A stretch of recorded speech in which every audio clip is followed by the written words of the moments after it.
Hello, everybody, and welcome to the ACL's coverage here of the lower bracket. Now, Shaunatonin, it is do or die time for the teams down here in the slums. And, you know, you lose, you are officially out, you win, and it is the start to that long, arduous journey to the top to continue advancing up into the playoffs here for the ACL. My name is Quacks, joined by Sean, and we are covering Cupid Esports versus CCG for our match here today. Though a couple of changes to the rosters last minute, so when we do get the opportunity to fire up those rosters, we will explain and elaborate a little bit more on those. But Sean, how are you doing? And welcome back, my friend. Hey, I always love being back here on the Aegis stream. Doing well. Really excited for this. You know, playoffs. Yes, we're talking about playoffs right now, and it's going to be, you know, like you said, do or die. Love both of these teams. A lot of, you know, good names. Like you said, we do have a little E-sub going on here, but really excited to see how these teams coming from the lower bracket make their run into hopefully trying to win the whole thing.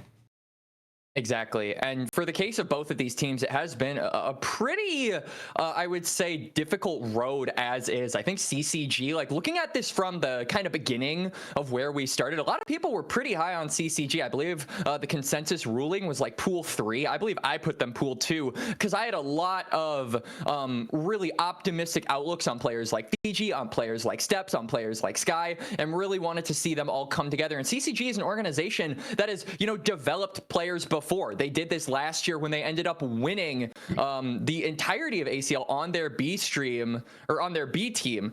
Rather, they brought up a ton of players who, didn't have a ton of that experience. And so we were kind of looking for that sort of run this time around where you have players that aren't super recognizable in the North American space and propping them up to be legitimate title contenders. But it hasn't been that story for them, unfortunately. It has been a difficult road. It has been one with a lot of trials and tribulations, and it has made it so that they aren't as strong and a lot of people aren't as high necessarily on this NACL organization. Yeah, and then, looking at Cupid as well, I thought that this was a team that, again, pool 2, pool 3, I think is what I even put it as, because, you have the top side that's been together since, Adam met Eve and, with Bio and Dr. Calculus. And then you have Rovex and Enthralled bot lane, which I actually was really excited for. And then you have Adam in the mid lane, who's, shown a lot of promise over the past couple of splits. So between seeing both of these teams in the lower bracket in round 1 is kind of a surprise, not for me as much with CCG, but just overall the names that you see on here. You mentioned Fiji, probably one of the best weak side players since, like the likes of like a Lorem or a Solo, if you're an old head like me.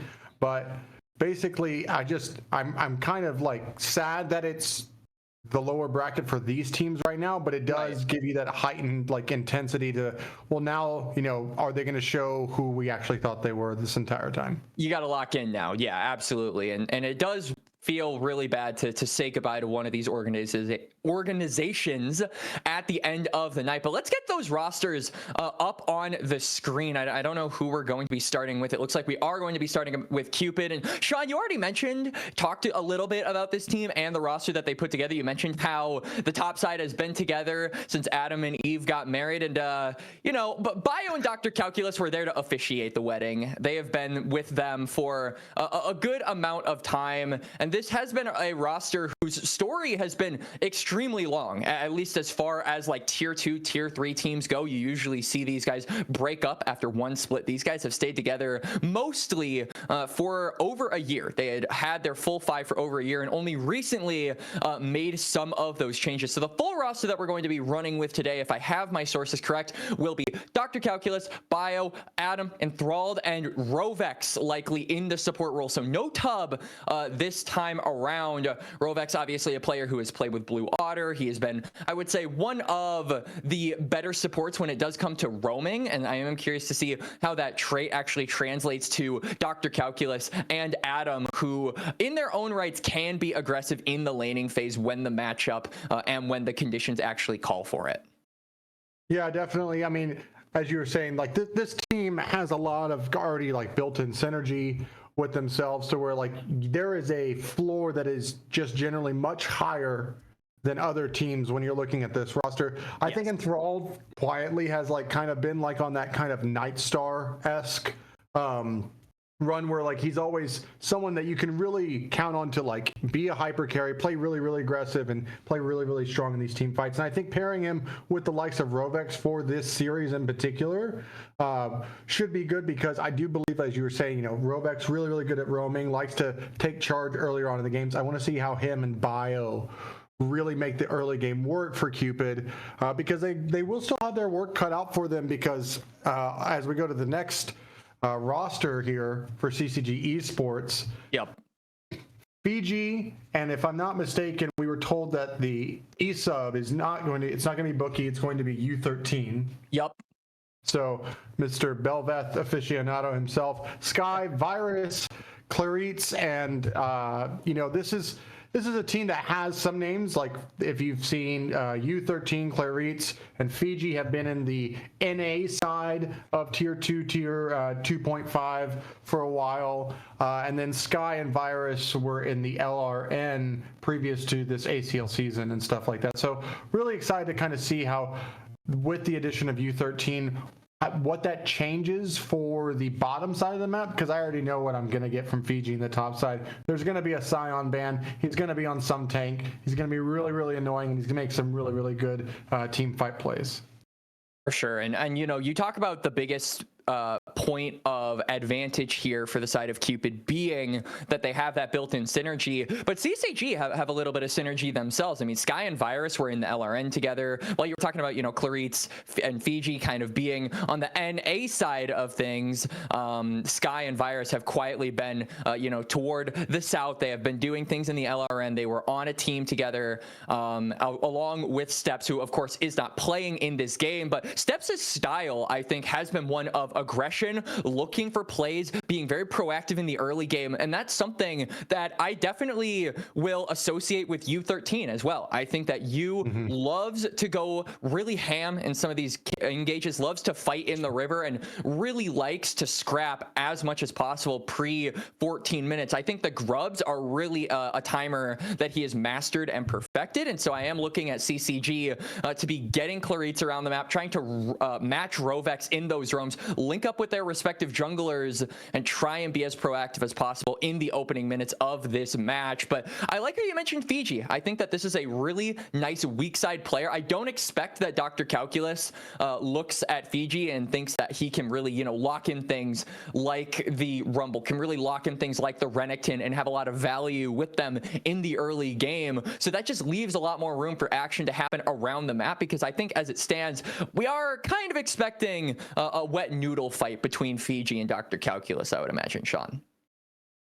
Yeah, possibly. I just think it's going to be really interesting to see how they do kind of approach that, because like sometimes they want to match, you know, well, they're as we're in the draft, you want to match like tank versus tank, and then try to see like who can have more impact, just be the better scaling tank, or, you know, play a Cassante into some of Fiji's champion pool. But now that we're in draft, Cupid obviously going to ban that Belveth away from U13, who we talked about being that E sub right here. But, you know, on this kind of newish patch for me, I haven't seen pretty much anything outside of Kespa Cup, you know, on this.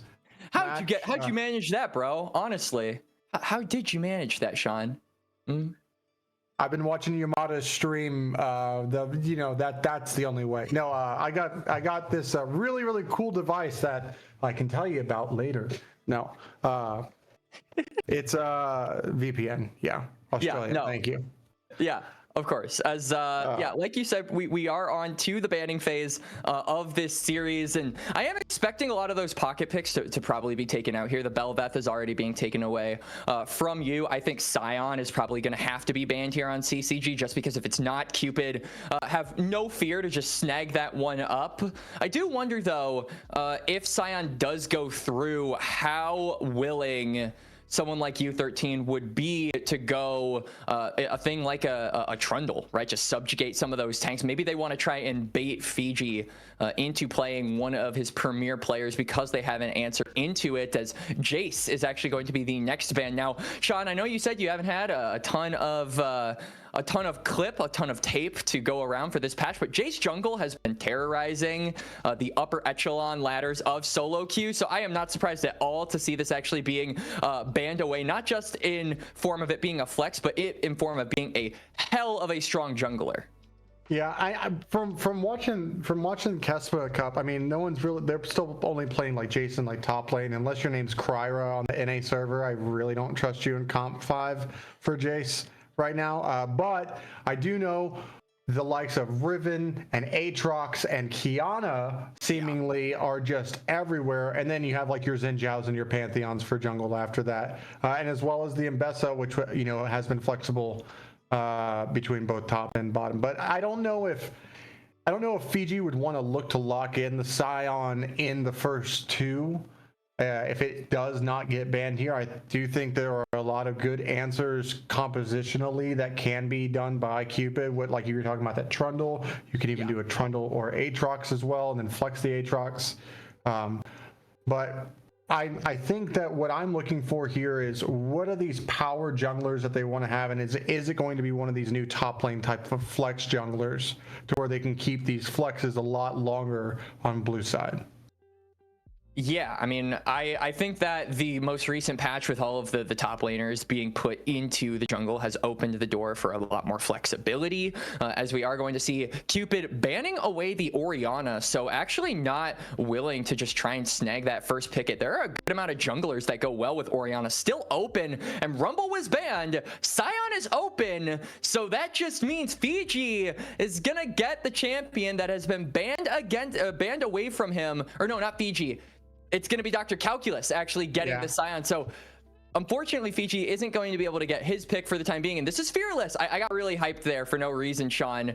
And this just means he's not going to be able to access it throughout the series. So that is pretty unlucky for him. But now I am curious, you know, you did mention the Aatrox. I think that is a really good shout. It's also just generally a good lane counter to the Scion, simply because all of those knockups can cancel. Your knockup can cancel that charge and make it really difficult for you as the Scion to trade into you. So yeah, we are going to be locking the Aatrox here. Now I would probably assume we pick something that's on the bot side of the map, just so that we can keep this Aatrox flex alive, or we just draft a mid laner blind. But I'm not sure if CCG want to do that when they're on red and have the opportunity to counter pick, kind of leave that open for Sky if they want to later down the line. You could look at something like a Yunara or a Varus, I know, or some of these AD carries that are kind of creeping up to, you know, deal with these giga tanks, right? But the Aatrox flex right there, and yeah, I mean, you didn't get hyped for nothing. The Scion got picked, so it just wasn't for the person that we thought. But I actually think that this Aatrox eventually will just end up going into the jungle, because I feel like, and it's going to be the Corki picked here for the side of CCG. So just having a good safe blind, something that can get out of, you know, if there's any point and click CC that's coming over from the side of Cupid. But now for Cupid, I really do expect for them to match jungle, which they do right here. And I mean, something like a Talia, I think would be really, really good for Adam over here on this side of Cupid, as well as if they really wanted to. I know that Adam is more of like a control mage, not specialist, but it is more of like their wheelhouse right now, which is why I was kind of confused by the Orianna ban initially until they snatched the Scion.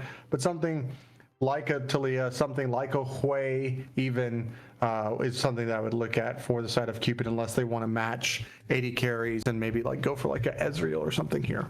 I mean, yeah, I was thinking that they could go like a long-range AD carry. I think that Ashe really comes to mind. Varus could also be something if you want to try and catch out some of these advancing members on CCG. They are going to go for the Varus. So that Chains of Corruption, I think, going to have a lot of value in just denying some of these more short-range carries that we've seen from CCG so far. Obviously, only the Aatrox and Corki have been revealed. But, I mean, these guys go in, you just, you know, throw your ultimate at them and kind of stop that advance. Along with that and all of the capitalization that you see from your top side, the Scion and the Wukong, it does feel really dangerous for CCG to actually pull the trigger in a lot of these fights, just because of how much peel and disengage Cupid have already drafted for. And I think the big thing for them to really round out this comp, you obviously need a little bit more magic damage. This is a very AD heavy team, and when you're going against Aatrox, you have to be very diverse in that champion profile, or that damage profile rather, simply because you go all AD into this champion, he is going to be unkillable around that 2 to 3 item mark. So that's what I'm looking for. I think CCG are probably going to be all the wiser to ban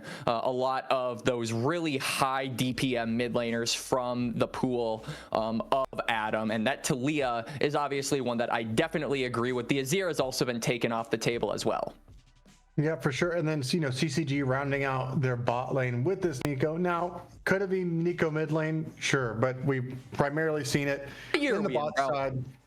And it's just, you know, guaranteed lane prio right here. I also like taking it away from them as well, because I think Nico would have worked really, really well for the side of Cupid, and that could have been even an Adam pick. I know he's played it in the past. But now as we're going into the second phase of bans and stuff like that, I really agree with you picking out some of these mages, but they're going to focus on at least maybe just throwing one ban towards that Karma in the bot lane, so they can ensure that they can't fight for priority, because at least from what I'm seeing from CCG right now, that's going to be a poke Varus to try to gain that priority with the amount of consistent damage that will be coming out of the Wukong. but really, really just interested overall to kind of see what Cupid wants to ban now, because with that Aatrox flex, I think it's still a little bit hard to do that. So just probably pinching the mid pool is probably the easiest thing to do, unless there's something that you really just don't want them to play into the Scion, like a Cassante that can get flexed up there if they put the Aatrox in the jungle.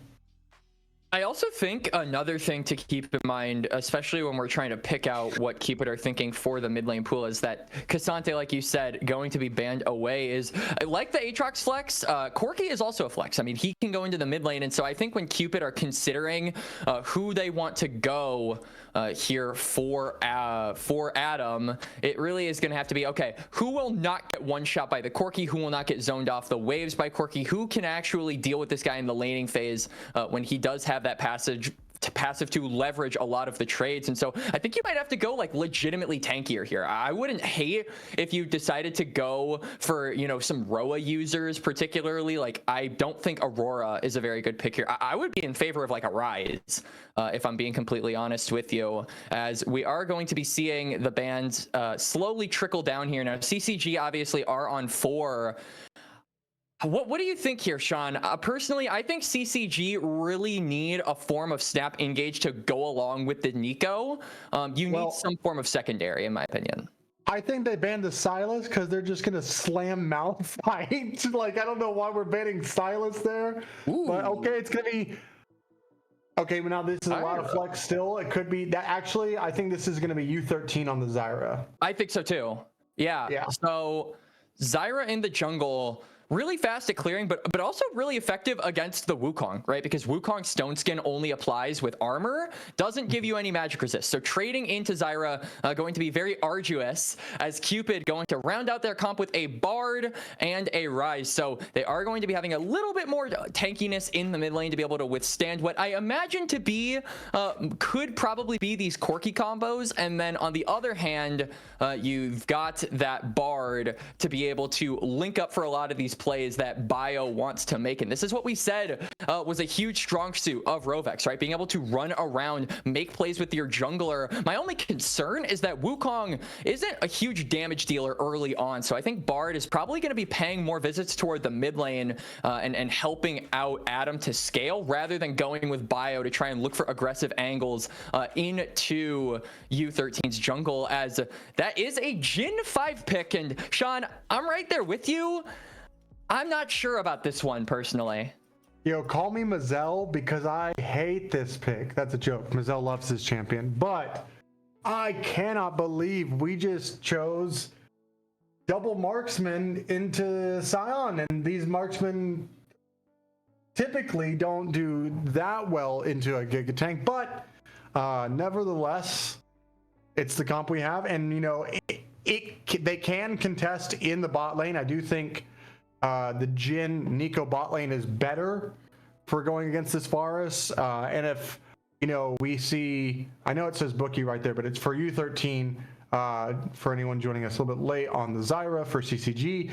If he just passed in the bot lane, I do think that they could possibly look to try to start stack some early dragons, while, you know, faster clear and have a little bit more better objective control and prio in these bottom side of the lanes. And if they're able to kind of just control the earlier parts of the game, the late game scaling that we're kind of worried about that Cupid does present won't necessarily be as strong of a factor for them if CCG can kind of just keep it smooth sailing. Absolutely. I think that CCG, with the double marksman, it does present a really difficult task of having to get through Dr. Calculus, but I think one way that they can try and circumvent this is just constantly putting someone on the sides. Making it difficult for Calculus to actually, you know, link up with his team does kind of leave you without a frontliner to be able to protect Enthralled, because you're looking at Wukong to be a form of engage. He's not going to be peeling for your Varus. Adam is probably not going to have the opportunity other than that Room Prison to really help out his AD carry. But another thing that really worries me, Sean, is just the lack of flank angles, right? I mean, like, if you want to get to Enthralled, you can try front to backing and you know, making use of the fact that Wukong isn't going to be there to save him, but it just is still difficult in my mind. So I think CCG are going to have a really tough time in these team fights. So that means they'll probably have to get the ball rolling early, particularly with Fiji on this Aatrox and Sky on this Corki. I am hearing the sounds of Summoner's Rift, and that means, Sean, our time here on the desk is over for now. We will be back after the game, but for now, we're going to send it over to the boys, the duo that you all know and love, Gordo and TDS. Take it away, guys. Thank you very much, Quacks, as we are live on Summoner's Rift with game number 1 of Cupid Esports taking on CCG. Excited to be back for ACL playoffs, TDS. It's been a while. Had ourselves a little break during the regular season, but from here on out, it is playoff action all the way, and we're kicking it off with an early elimination matchup, thanks to teams like CCG getting seeded directly into the lower bracket under our new format.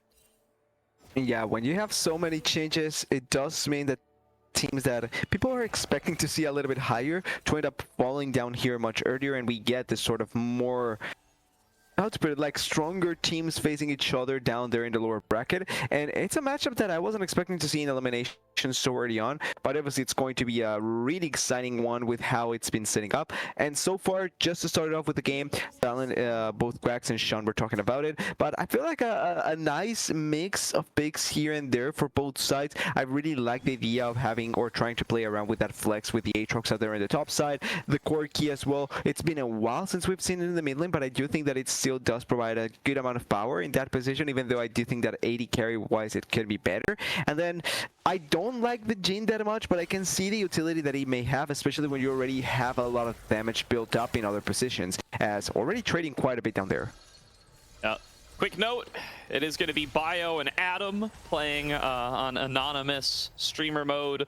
The counts for right now, we'll be taking these guys lunch as per normal, but that is perfectly fine. We'll be able to get through it all together. Know who's playing on Cupid Esports. Same squad that's been playing together for all of 2025, pretty much. Suffering the loss of Hub to retirement after this last split. And Tubbs on the roster, but has not been playing very much this split. It's been mostly Rovax. And this new bot lane look for them doesn't appear to have caused them to miss a step. They've been able to find themselves as a top 8 seed in the playoffs. They did drop down to Milk Esports, no shame there. Those are the reigning champs, and now they are looking to see how deep of a lower bracket run they can make after, unfortunately, having a little bit of an early exit last ACL.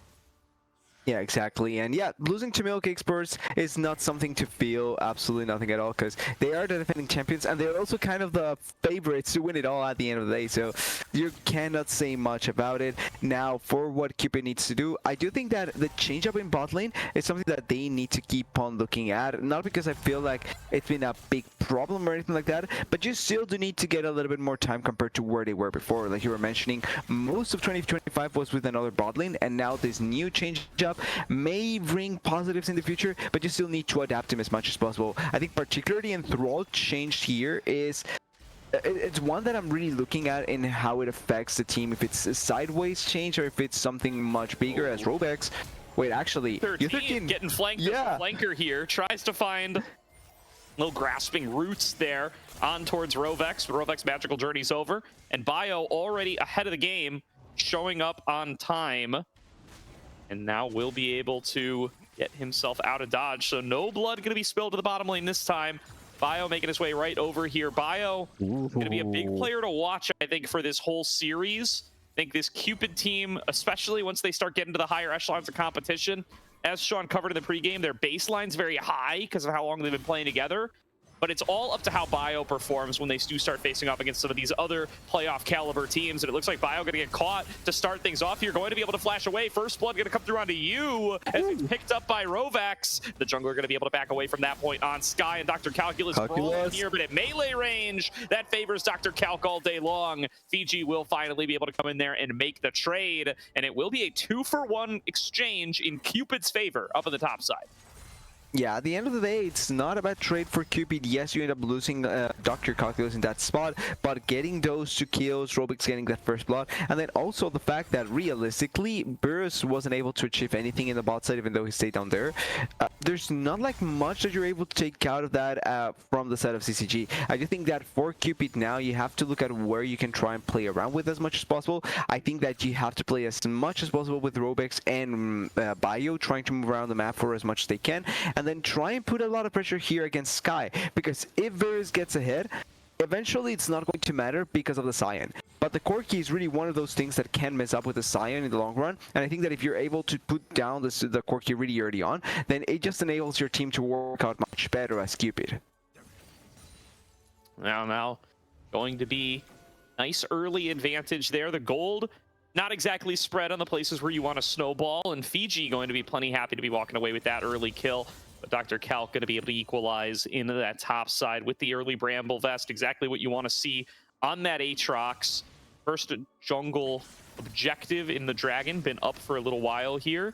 To see if Yu wants to try to make a move towards it. Instead, he's showing up towards mid lane, knows that he can try to bully Adam on this immobile rise, at least try to blow a flash here. Level 6 is ticked. Will he be able to get away in time, though? Yu still holding on to the grasping roots, will eventually get that flash away. Yeah, able to escape there at the right time, not blowing up much. Yes, you end up losing the flash, but in that position, probably not the end of the world, especially now that you're going to try and move around a little bit more, as Robix takes a lot of damage in that play, and that's something that you still need to be careful about, especially because I particularly do not like the fact that Thrall is going for the more poke version, even though it looks like people are going back into the poke version Barris here. You're not going to win those long trades as much as possible, and the trading power from CCG just feels a little bit better, especially if you're able to root someone. So that bot lane, you have to be a little bit careful about it if you're Robux in that position as, Calc, I think, was trying to get past Fiji with that ultimate, but Fiji intercepts he just failed. So he doesn't make it much of anywhere. That's going to kind of leave Bio out to dry here. He will be able to smite down the Scuttle Crab, but that's all he's going to get as Sky finishes him off.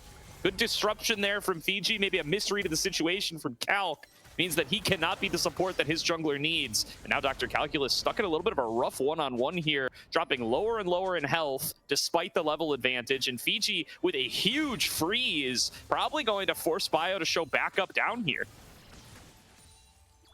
Yeah, this is becoming a problem here in the way that they want to try and set up for this, especially now up to losing Bio, because if Bio is able to not only get the Dragon Escape out of there, it kind of puts CG in a problem where they need to be a little bit more careful about where they want to try and focus on. But now that they got that small lead, they are able to get the Dragon, and then also they are able to put Fiji in a better spot. You do want to try and provide Calculus a place where he can try and move around, or at the very least keep controlling the Aatrox. But then Fiji will have more freedom if he's just allowed to do whatever he wants. And for Bio, it's going to be a little bit more difficult to try and put pressure on the places that he's trying to find there. Yeah, interesting. Fiji breaks the freeze instantly, but is still not going top to try to contend for these grubs. Oh, does give an opportunity for Calc to cheat his way up here. It does look like that is going to be his objective for now. Doesn't have the ultimate available quite yet, but will have it soon. A little bit of a brawl for top and mid control soon to follow. Calc going to arrive to mid lane to be able to get this push in a little bit faster, and Cupid could be the first ones to start the grubs. Yeah, they are going to start it up right now. Neither has teleported with the top laners that you were mentioning before, but the fact that we saw Calculus moving first meant that it was going to be close to impossible to be able to fight around it. And now that they lost first movement as well, or first position there, CCG trying to collapse into the grubs may be the wrong decision at this point, as everything finds it all there. The early tangle barbs leading to chain CC and a snipe down from Curtain Call. Make it two to Virus FX that claim themselves the double. CCG late to the party for the grubs, but getting 2 kills soon to follow with some plates should help to equalize. Yeah, really good kills they were able to get there. I think big mistake there by Cupid, because I don't understand why their option was to try and force a fight there. Getting the grubs was already a good enough victory, and after that trying to force on to Clarits that realistically it's just a Nico that is not going to achieve much. Just enable the position for CCG, something that we're trying to mention about. Be better, and that way force the fight in a much better manner for themselves. Now they're not extremely behind. It's not like the end of the world that happens.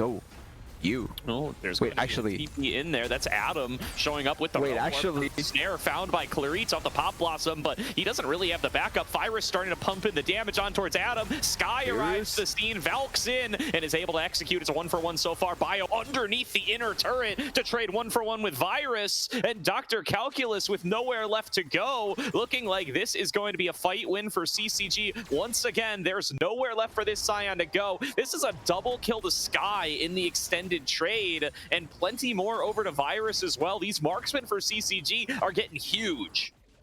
Yeah, it's 2-1 on one of them and the other 3-1. This is perfect value coming in for CCG. I think that there's too much overextension coming in by Cupid. I like the idea of them trying to force when Bio initially moved in, but then when Bio is way too far away, they cannot follow up accordingly. Trying to go after that the way that the Rise ended up going in, it's just counterproductive, and at the end you see the punishment there in a much better spot. Also, Robux straying topside. You want to have your Bard move around the map as much as possible, and when you know that he's not going to join this place, trying to be more aggressive like they are doing right now, it's just going to end up backfiring really heavily, and that's exactly what ends up happening there. Virus already with an item completed at 10 minutes, already having the lead over the Virus, and the Corki is also en route to be able to do that. So just some very aggressive plays in this early phase by Bio, and kind of biting them here. The Latin American representatives here on CCG getting themselves a nice early lead and feeling very strong at this stage. 2K gold advantage largely going to be concentrated in those two marksmen. Objectives so far even, but we'll see about this next dragon with how strong CCG have been able to get over the last couple of fights. 20 seconds to go on that Infernal Drake. Yeah, they're going to probably try and fight around it, but at this point it's just only really one more dragon to the side of CG. It's not worth fighting for, as VG is trying to trade heavily here, but I don't think he gets the kill in any way.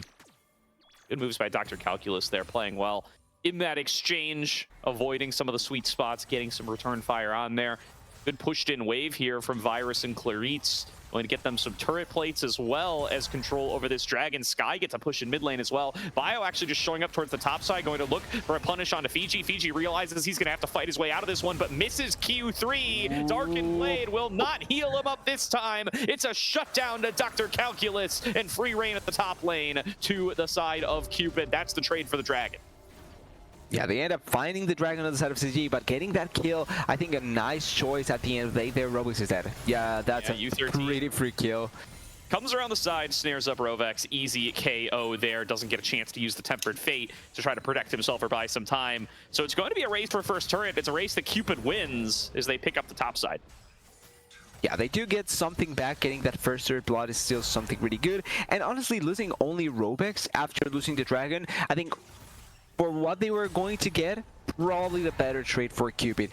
It's also good to notice that there was a world where you didn't need to lose out on the Bard, as, oh, wait, Claritz, it's just that. Yeah, interesting. Claritz not respecting that he was going to get Chains of Corruption there. Takes aggro from landing the Tangle Barbs and will fall down as a result. Gives a little bit of money back, and all in all, Cupid have collapsed the lead, actually, by about 1K. As a full extent of that trade, and all CCG really got for a dragon. I think Cupid pretty happy about how that kind of scenario played out.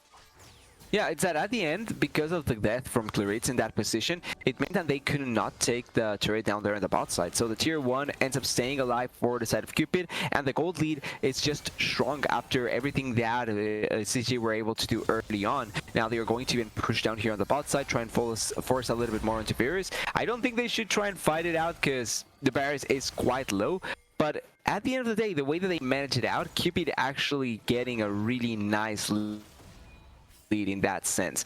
Now, what else can Cupid look for here? Particularly try and get the control of the next objective is the most ideal part. Claritz forced to flash as Bio shows up over the wall, and something you can never say about Bio is that he surrenders. He is always willing to go for the next play, no matter how the early game ends up playing out. So I don't expect to see him slowing down. He's going to continue to try to aggress towards that bottom quadrant and see what kind of plays he can make onto the bottom lane. Try to free up some space and some assault onto that turret. Note that CCG did not actually get to finish the turret that they were working on down here. So not only do they not win the race, they don't even finish the race. The turret is still standing. It is still a place where the side of Cupid at the very least can try and look to try and defend or play around with. That being said, because the goal lead is still in favor of CCG, you don't see them as worried about trying to take it out.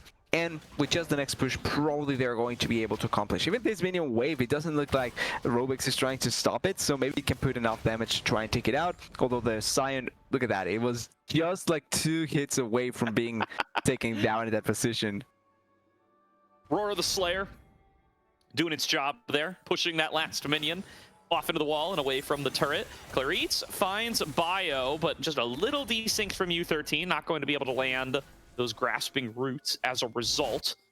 10 seconds to go on this Rift Herald. More members up towards the top side for CCG at this stage, but not out of the contention are Cupid. They're going to try to contest for push up here, and they do have the turret at the top side, so Adam going to be able to get that wave shoved in pretty deep to be able to come down and help out the rest of his team. But again, Bio going for plays on the opposite side of the map. I like this angle. He's going to move in onto Fiji. It's a 3-man gank on towards Fiji. Can he survive on the Aatrox? Trying to sustain up with the Darkened Blade, but will be finished off by Bio. This is going to be another turret going in Cupid's favor. They're going to trade it for the Rift Herald. Yeah, it's a trade between the tangible objective and the intangible one. Because obviously with the Herald, even though it's something that can end up mattering quite a bit if you're able to push into a turret or get a lot of value after that, if not, Virus comes out, doesn't quite connect. Virus going to have to flash away. One more piercing arrow, not quite enough damage. Adam brings it up with the Rune Prison and will claim a kill for himself on Rise. But still, the push has not relented in the bottom side. This is a massive loss for the Rift Herald. They could take down the turret back in time to deal with this. It's just Fiji up the respawn. Inner turret picked up for Cupid. A huge injection of gold puts them in the gold lead. Now Dr. Calculus has to try to escape. He's got Adam on his flank, but Adam is going to be in similarly dire straits. Gets taken to about half HP, but has the space to fall back to the river. Clarice looking to jump over the wall, going to find himself face-to-face with Bio. They do finish off the Scuttle Crab. They will get the back away. Sky going to be able to pick up an inner turret of his own to equalize that play from Cupid. Yeah, it's technically a 1-for-1 in terms of the turrets. I think the bigger picture here comes from the fact that they get another one as well.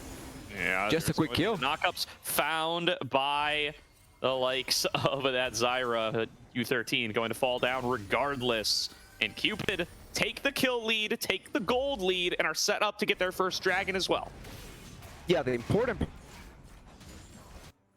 from the fact that they are taking down the important kills, they are finding the angles for trying to focus on the objectives, and I love the trade that they did before. We weren't able to talk much about it because of all the action, but getting those 2 turrets, plus being able to get a kill onto Fiji initially, and then now moving to this objective, the kill onto Virus as well. Yes, they lost out on some things as well, but they are able to surround now the map control, get more value out of those plays that let them get more gold in their favor, and they put themselves in a spot where now the game just feels controlled by Cupid at this point. Even if CCG is still in a place where they can fight it out, it feels like now Cupid has more avenues to try and control the game. Yeah, really nice back and forth early game from these 2 squads, and a lot to play for both of these teams at this stage of the tournament, right? Cupid bowing out very early in the playoffs last time, despite a very good promotion tournament run, was a big disappointment for them. They really want to try to place a bit higher this time around. Meanwhile, CCG, with their usually 3 LATAM players, you know, fighting for a little bit of legitimacy up against their North American counterparts in the Tier 2 ecosystem right now, certainly going to want to show how competitive they can be, and have done so far this game. Yeah, really good run so far from Sky and Virus, even though they do not have their usual jungler steps here with them.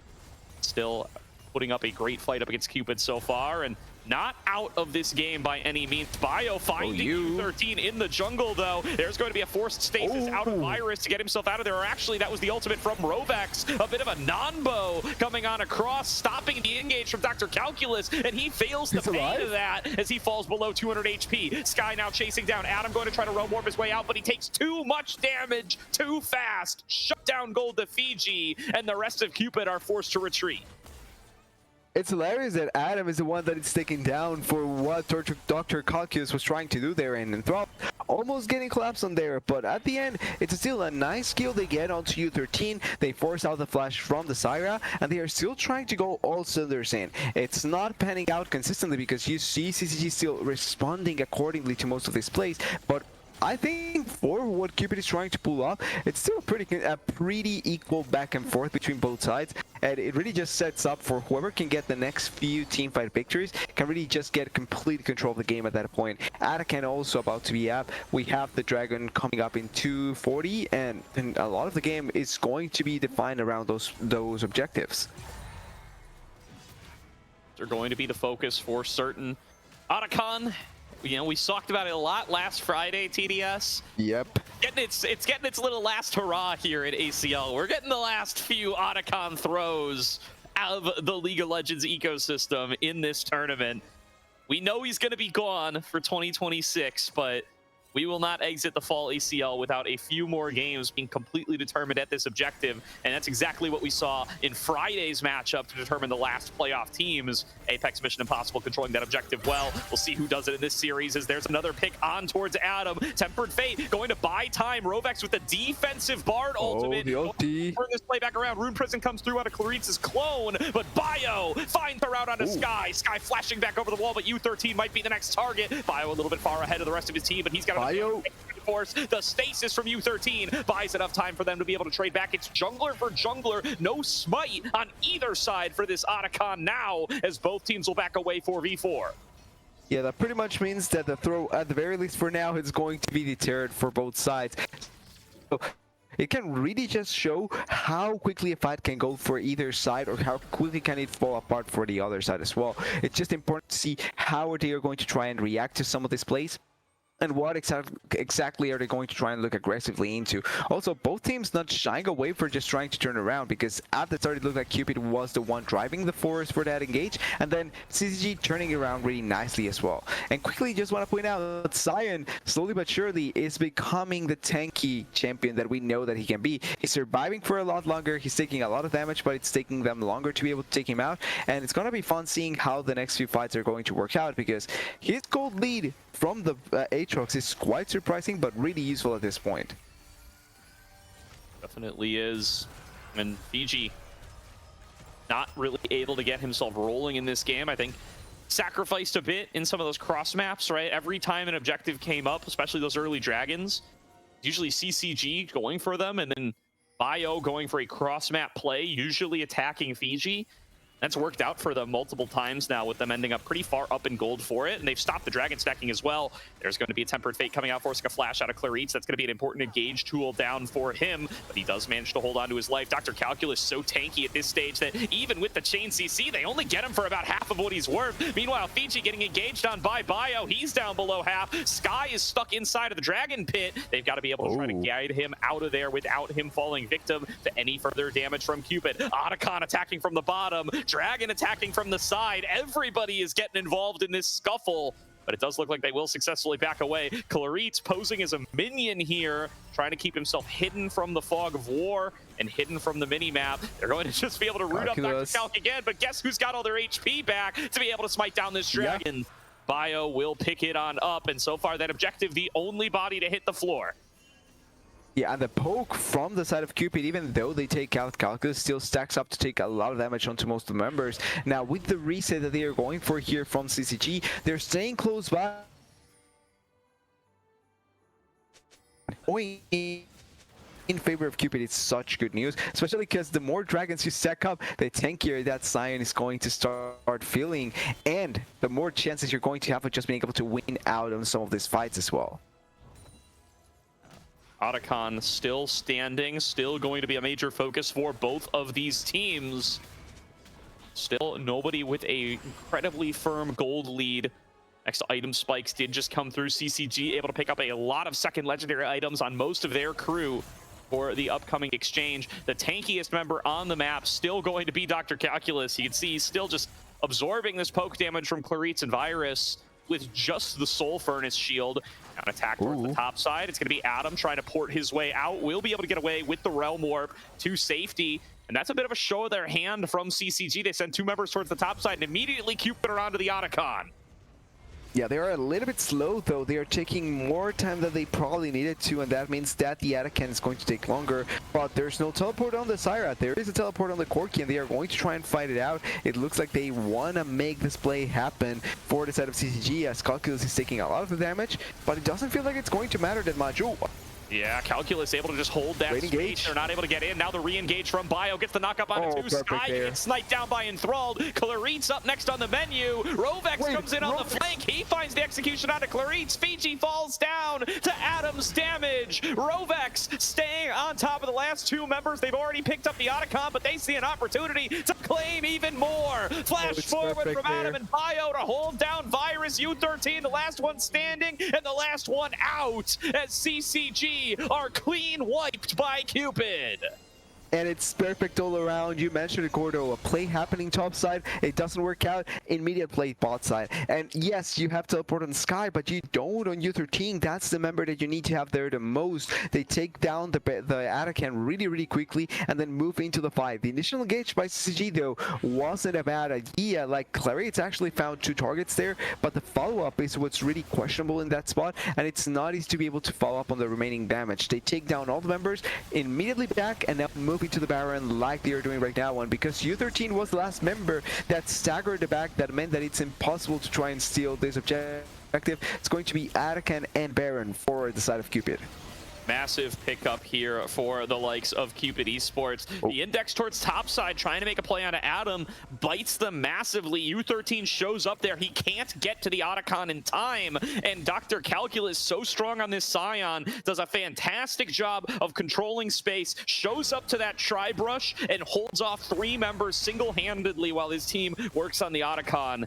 Cupid now in a truly dominant position as they look to clean up inner turrets and really balloon this gold lead to close to 10K. Mid falls, top falls. It's about an 8,000 gold lead for Cupid at this point. Yeah, and we talked about at a point of the game where we said how there was a feeling like the game was still in both sides' potential to just fight it out, and it was going to be defined by the next 2 fights. And pretty much that happened for Cupid. The next 2 fights, they win them out much more convincingly than what CCG were able to do, especially the last one. And then after that, complete and utter control in their favor, able to push even more into the side of CCG. And this push is going to be difficult to put a stop to, because realistically, the wave clear has to come from the Syra and the Corki, but they're still not the best wave clear champions. They're just pushing on to the base. Virus opening up with crits. Paul trying to pick off onto Enthralled, and they managed to one-shot him. Clarit's with the flash pop blossom to open up an angle onto the enemy marksman. Bio trying to make the trade, gets onto Virus, but will be finished off by Sky. Dr. Calculus can 1v2 on the backside, 1v3 if you want to count Virus as well. And he's going to take down Sky. Dr. Calculus is massive in this team fight. He's just grown too large on the Scion, and there is nothing that CCG can do to stop him. Fiji gonna make a trade on the top side to execute the support, but his base is in shambles on the opposite side. That was a beautiful engage by Clarit's, by the way. Really good opportunity there to find the angle, really good chance to be able to force the play, and at the end they are able to not only put a stop to the push, but save the base to a certain degree. Now, the most important part here is what they can do after getting that win. They still lose out on one of the inhibitors, they still lose out on some of the objectives, and maybe they can try and force a fight onto the Dragon, because that's probably the place that you need to try and look for, especially to put a stop onto the Scion being such a big menace. But it doesn't look like they are going to have enough time to be able to go over there. Really good stuff from CCG to be able to hold on, but still definitely in a very dangerous position in this game. Cupid looking to be able to close it out. 1 or 2 more team fights. They will have to wait on the next Baron, be able to get that push power back, but they will get themselves on a soul point. Smite fight won by U13. He gets himself his blue buff, but what about the follow-up? Bio looking for knockup, doesn't find it onto Clarit's. He turns around with the pop blossom, and they may have overthrown their hand here. Tempered Fate connects onto 5, 4 on the enemy team, 1 on your own. And Dr. Calculus, like those odds, starts the fight with Clarit's, or rather Enthralled, coming in on the flank. And they're going to be able to take down 3 for their efforts. Only Bio falling down on the side of Cupid. And those numbers might be enough to close out the game. Fiji and Virus with their work cut out for them. there's nothing and no one to stop Bio, or to stop Calculus, I mean, at this point. Bio dies out at the start, but it doesn't really matter because Calculus by himself can hold 4 members at that point, and now they kill Fiji, they are going to kill Virus, and they are going to kill the Nexus for the first game. Yeah, so there's going to be the potential closeout here. Clarice forced back inside of his base. Virus trying his best to pad the stats at the very end, but Cupid, ever since that Otacon, have been in the position to win this game. It's been the objective where games are won and lost all season long, TDS, and the very end of the season going to be all the same as the first part of it. It still comes down to being able to handle that objective at 20 minutes and a quick take from Cupid, recognizing that they have an advantage on the map, recognizing that U13 can't be there, and that Dr. Calculus can control the space and prevent anybody from challenging them is what wins it for Cupid. Yeah, typically we see the Atacant being the place where teams throw the game. This time around, it wasn't really a throw. It was just the side of Cupid getting the better move into the Atacant, getting there at the right time when they sent too many people towards the rise up there in the top side, and them just understanding that that was the right place to go for a play there and winning out the game thanks to that. Now, I don't think that that's the right course of action every game, because we're going to see more throws and actual wins coming off of that Atacant. But I like the way that Cupid played it out. I liked a lot of their decisions during the game because I do think that there were like really smart traits that they pulled off as well in other moments, like the Herald for the turret. I think that was one of the better plays in this game out of them. And I think that if they can play smartly like that, even if CCG can win some fights, like they are just going to win out the series based on that. And then for CCG, I do think that they had really good moments, but it's on how they capitalize on those moments. And I feel like just felt more short, or they felt smaller compared to what the side of Cupid were able to get at the time. Absolutely there. Well, we're going to hear more about this game from the analyst desk very shortly, but first a quick word from Zen Market. Zen Market is your one-stop solution for buying products directly from Japan. They'll help you buy items from over 10,000 shops, as well as place bids on auctions on your behalf. They'll even consolidate all your items safely into one box and can ship internationally. They provide excellent customer service in 19 languages, which is why Zen Market is trusted by over 2 million users worldwide. Check out the panel below the stream or click the link in chat to try them out now. If you sign up with promo code Aegis, you'll get 1,000 yen off your first international shipping fee. If you decide to make a purchase on Zen Market, you can use code Aegis25 to get 25% off your first purchase. Thank you again to Zen Market for sponsoring Aegis and the ACL. We'll hear from the analyst desk in just a moment. 日本限定あ全マーケットを使わった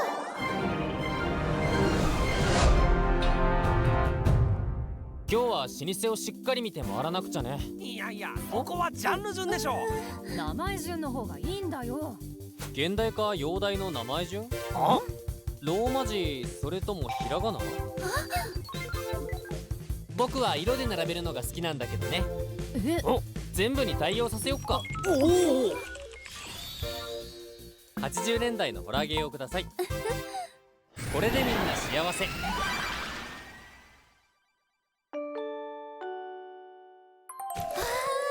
ありがとう全マーケット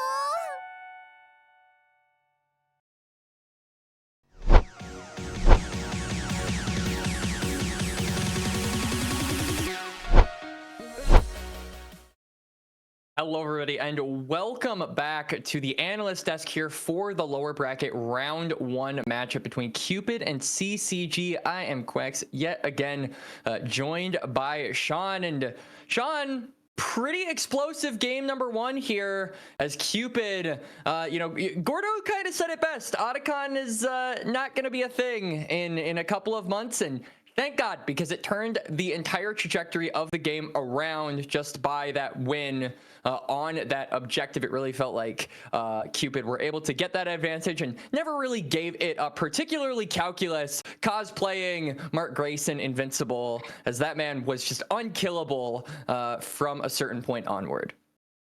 Yeah, I mean, he's probably like, hey, Fiji, thanks for the tips, because this champion is pretty dang good. I was really actually impressed with how some of the early parts of the game went, but yeah, I'm also very glad Otacon is gone, so thank you, Zehen. God bless. And Zhao for your sacrifice. And Yunara. Hey, she had like a she was there. Yeah. She helped. Yeah. 80 carries in 2025.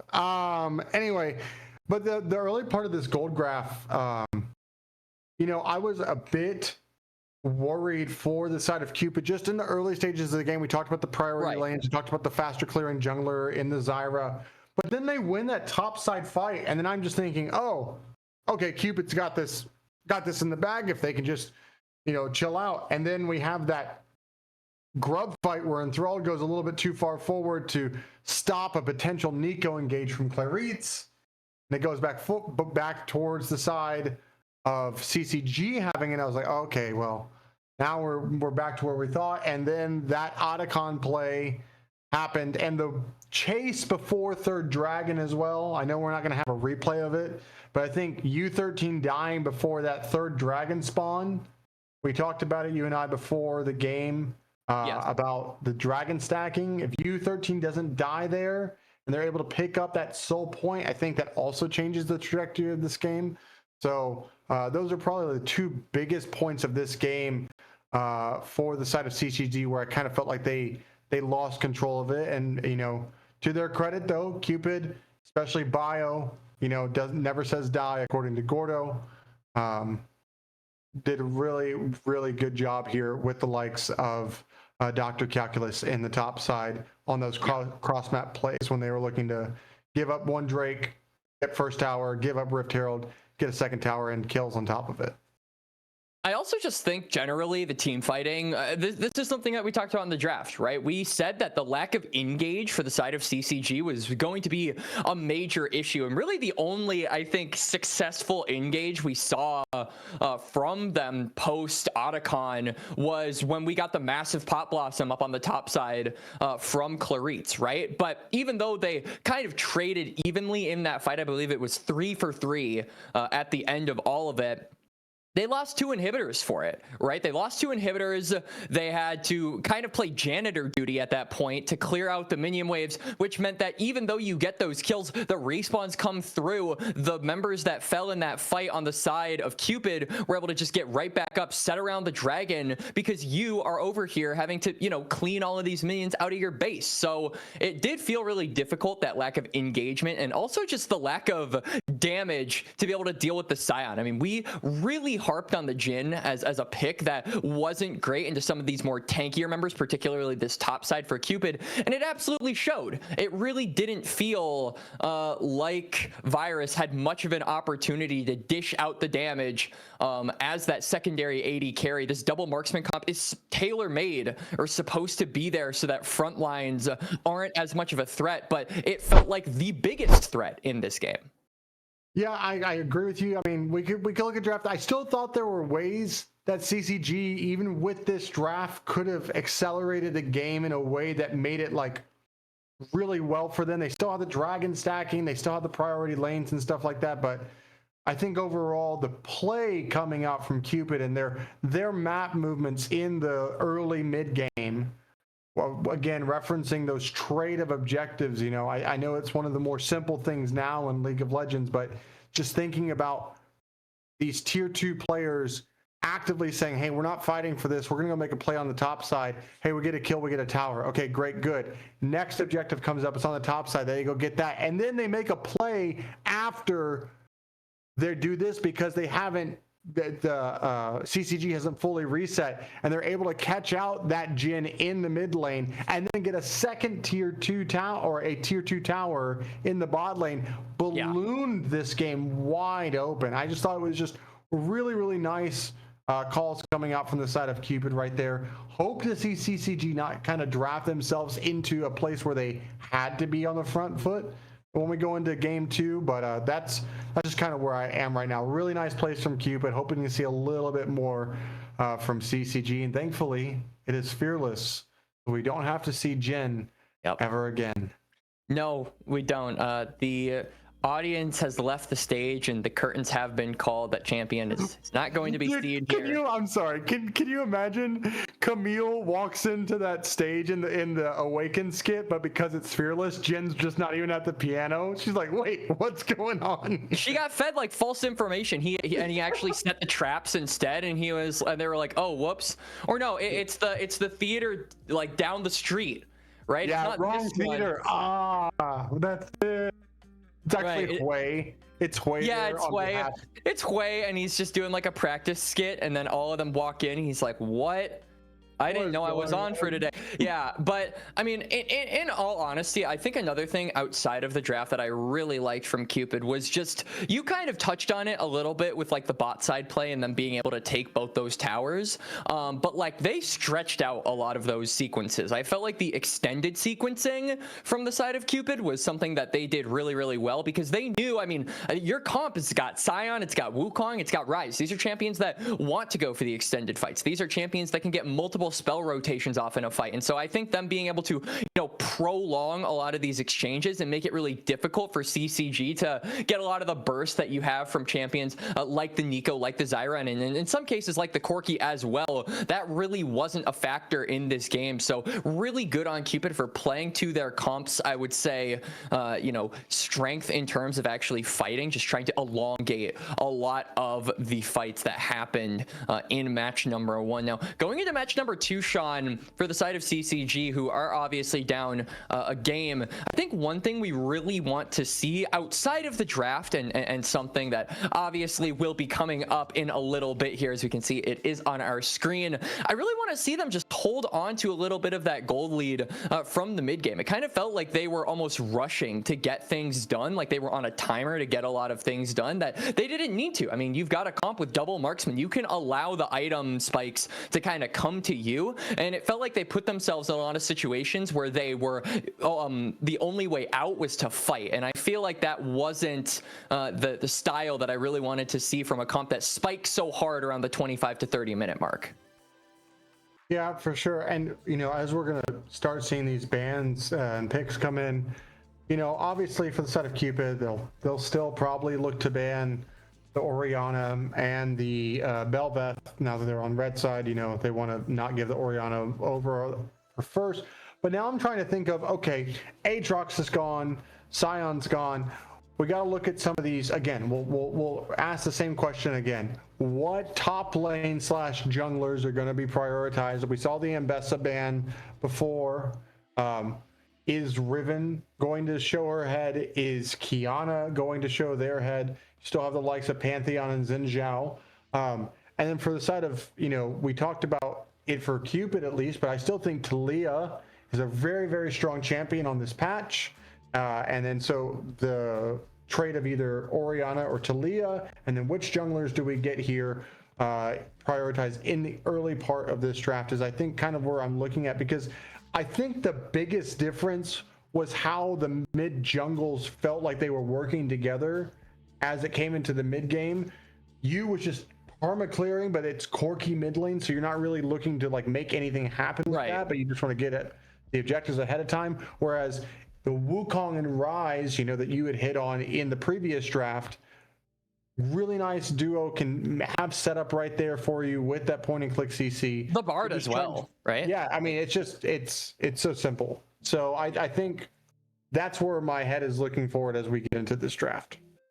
No, absolutely. I think that the mid jungle duo was just a lot more proactive on the side of Cupid, but I also felt like Rovex, we talked about this in the draft phase for game number 1. This man is really good at understanding roam timers, at being able to maneuver around the map and play for his win conditions at certain parts of the game. And so, I mean, this Bard was everywhere. He was making plays left and right. That Otacon fight that really broke the game open. He had a flank angle on them, for Christ's sake. I mean, he was behind the entire enemy team, managed to pick off the last couple of stragglers that survived the initial burst of damage brought out there by Cupid, and just secured the clean ace for his team. So really good positioning from the Bard. I think that if Cupid want to take the 2-0 and move up in the lower bracket, you definitely put Rovex on one of his coveted champions like the Poppy I'm thinking about. You could even go for his crazy Nidalee that he's played twice, which has been a nice little pocket pick of his.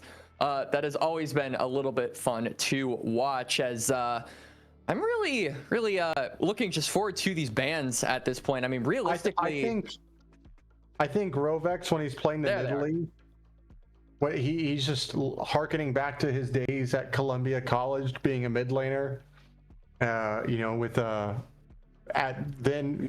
Frosty Nomad, now Keel. But if we see the Nidalee, I guess it'll be fun. I'll be honest, I really don't want to see it. If we want to talk about some cooked picks for support, maybe like a Zoe. Maybe that could be fun. Hey, you know, you channel a little bit of that Doxa, a little bit of that Samakin. We have a surprising amount of like Zoe OTPs or like Zoe aficionados here in the North American space, which is, you know, not something that I was, you know, aware of before I started casting. But there's actually a underrated amount of them.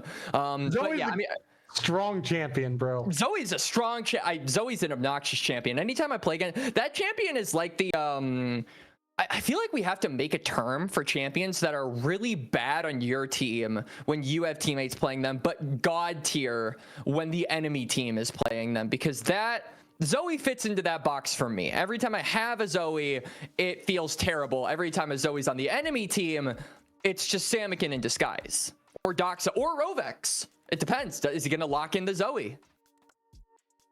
I love that. I think there is a turn. Chat, help me out. I'm pretty sure there is a turn. There's gotta be. Schrodinger's teammate or whatever. I don't know. All right. Well, so we are through the bans here. We've got the Azir, the Rumble, the Poppy, the Belveth, the Ornn, and the Orianna. So we are seeing, you know, obviously that classic trade of mid laners. Neither of those two are going to be unleashed here. And then the Poppy does signal to me that CCG are going to want to go for some more mobility. So yeah, I was thinking about the Ambessa. You don't want to deal with that. Now, Sean, you were shouting the Taliyah a ton of times, and I do think that Taliyah is a possible blind here. We wanted to see a little bit more attention by Cupid paid toward that bot side in the earlier phases, as well as just the fact that it really constricts what this Ambessa is capable of doing in a lot of the elongated team fights. So there it is, both of us pumping our fists in celebration. Yeah, the Taliyah going to be locked in here. Now just tell me you are going to throw down that Xin Zhao or Jarvan and give it a nice aggressive jungle pairing. This is the secret tactic to what they used in game number 1 with the Ryze and the Wukong. Why not run it back?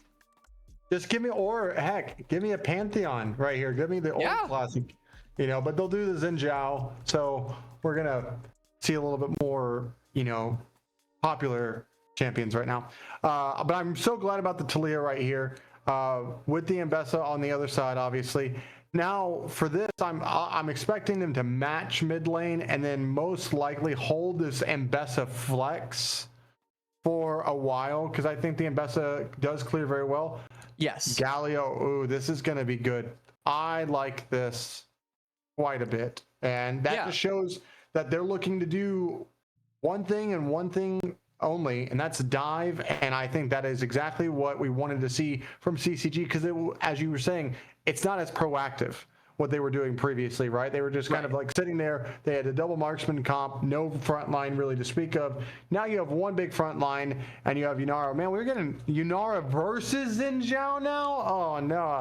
All right, I think the cinematic's over. I think Sehen is still locked. Maybe we can get like LeBlanc or something like that. She technically was in the cinematic. So was Vladimir. But instead, we're going to get a Kai'Sa. She wasn't in the cinematic.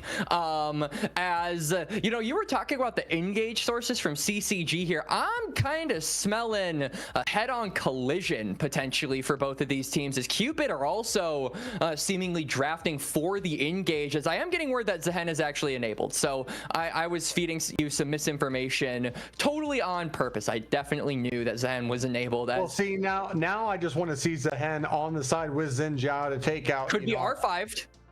Maybe. Yeah. It would be great. It'd be great. It would be anti-cinematic. You know, having to fight her 2 boyfriends, maybe. I don't know. Well, it's like, technically, doesn't Xin Zhao mean that you already have Zehen and then vice versa, right? Anyway. I feel like that.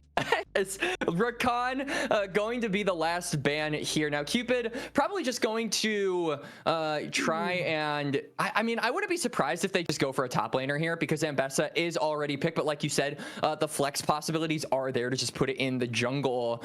I wouldn't hate if they go support, but it also does leave CCG open to getting counter pick in that department, which it looks like they are going to do. So Alistar, Kai'Sa just reinforcing that both of these teams are looking to go engage first. And frankly, the big thing I'm looking at here, Sean, from here on out is like, how are these teams going to disengage? How are these teams going to have that option to pick or choose what fight they're going for? So I think Alistar is a really good medium for that. You headbutt some of those, you know, people in your backline away to just try and get away from a fight that's disadvantageous. Braum is kind of in a similar camp where you have the Glacial Fissure, you've got the stand behind me, and you've got all of these things to disengage and say no to a fight. Gragas as well kind of acts as that barrier as well, but does reveal that this is probably an Ambessa jungle, unless we're going old school to Gragas jungle, which we haven't seen in a really long time. So what is your answer? And Sean-a-Tonin, it's Zehen. I'm glad I said he was enabled before he was locked in. Otherwise, I would have looked like a particularly, you know, higher tier idiot. But we do get to see him in this game, piloted by the one and only Dr. Calculus, and there is a lot of mobility, there is a lot of engage. And Sean, we talked about how bloody game number 1 is. I feel like game number 2 is setting up to be more of the same. Dude, I freaking love this. So in my head, I know we don't really talk about this as casters, but whenever you're playing League of Legends, you just think about like the epic moments that could happen. Right. Can you imagine Ambessa like jumps onto Kai'Sa, Galio ults in, but then Xin Zhao comes in to like keep Yunara back, and then out of nowhere Zehen comes in and like just 5-man ults. Right. It's so great. And it's like Zehen and Xin Zhao have chosen Talia and Kai'Sa over Yunara. And I just kind of like that. I like that a lot. I probably would too. As looking at the drafts right here, I mean, the big thing for me for CCG is really trying to sync up those breakpoints, because I feel like while you do have a good amount of engage and you have a good amount of disengage, this is a really CC heavy comp when you combine Braum, Galio, and Gragas to the mix. But I think your damage profile until Ambessa and Yunara get some items is kind of lacking, and something that Cupid could look to really hold over their head, particularly with the Xin Zhao and the Kai'Sa. And so I am thinking that Cupid are more than likely going to try and really make some plays on the bot side. But whenever I see Zehen, and I mean, it's a Gragas matchup, so you're not expecting a ton of blood to be shed there, because Gragas can just drink beer and, you know, patch up his wounds. But whenever I see Zehen, I just think, all right, they're going to be playing for this champion, right? Because he is such an aggressive champion. He can do so much damage, and I am glad I'm not a play-by-play, because I don't know a single ability name for this character, and I hope Gordo does. Yeah, it's like he did the pool thing, and he's going to do the slash thing, and he's jumping up, and he's always reviving, and this is just Aatrox. He's old Aatrox in Xin Zhao's body. Welcome to season 15 champion. No, to your point, the damage profile from the side of CCG, I do think the consistent damage, obviously only truly coming from the AD sources of the Yunara and the Ambessa right here. Also going to be interested to see, is this going to be a tank, a Gragas, or an AP Gragas? I think it'll probably be like the Roa, Bruiser, whatever. Yeah, you need magic damage, especially if Galio is probably going to be going for the tankier side, because Galio will be more than likely the guy to engage a lot of these fights.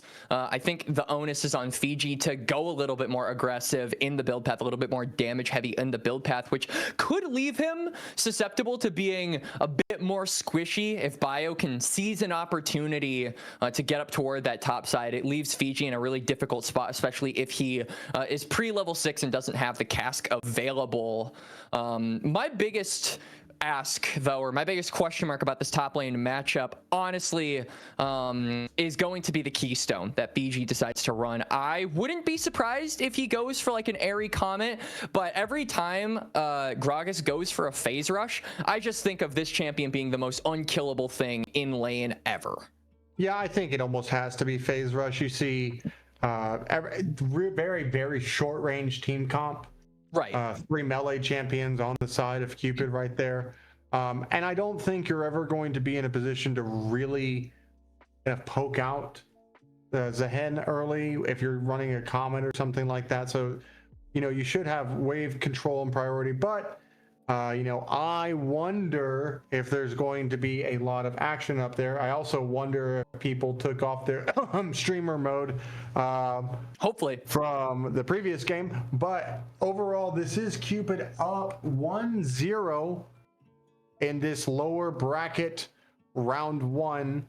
If they win, they go into the next round, but I'm hoping for a full 3 games. Me too. Really, really excited about this draft. And I think that the 2 key members for me to really look at, it's going to be you, 13 on this Mbessa, and Rovex once again on this support Alistar. For sure. I really am looking at the disengage tools here to, pick those fights and be the sources of disengage that can really allow for their backlines to thrive. And yeah, I mean, kind of going back to the stakes of this game, I think a lot of people, especially from the outside looking in, would be surprised to see CCG go down this early. I mean, this is an organization that are ACL champions. This is an organization that are in tier 2. This is an organization that most recently, outside of the ACL, dominated in the promotion tournament with their roster to retain their spot in an ACL. And so to see them go down in the lower bracket round 1, I think would be a massive shock, especially to Cupid Esports, who has been an organization, or not necessarily the organization itself, but this group of players rather, that has been, kind of running with each other for a year, only recently kind of splitting up their boys as the bot lane is different. It would be surprising for these guys to be able to take down CCG as the organization, because a lot of people have said that this team has a ceiling, and most people consider that ceiling to be below the level that you expect from an organization like CCG. So it would be a big shock not only to see one of this team eliminated, this organization annexed from the rest of ACL, but also to see it being done by Cupid, who have been routinely disrespected, routinely doubted, routinely underrated in a lot of people's minds, particularly since they started playing together at the beginning of 2024.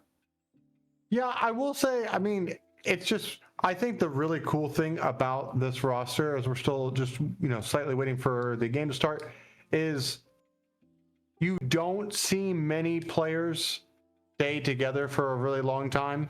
Right. And to me, I think that's like one of the problems that we have in our ecosystem, is not a lot of people are willing to kind of stay and work through things. It's always just, whether from tier 1 all the way down here to ACL, oh, you're just going to replace someone and that's going to be your fix. You're not actually fixing anything. You're just making a different problem in a different way. Right. So really, really nice that these 3 have stayed together on this top side right here. And again, I think having 2 experienced players in Enthralled and Rovex to kind of round out Cupid right here. As I'm going to give the org a shout out a bit. They kind of remind me of the pre-COVID Supernova, where they were always around and doing some good stuff and having some kind of more tenured players on their teams, but never really quite making that peak that people thought that they could make.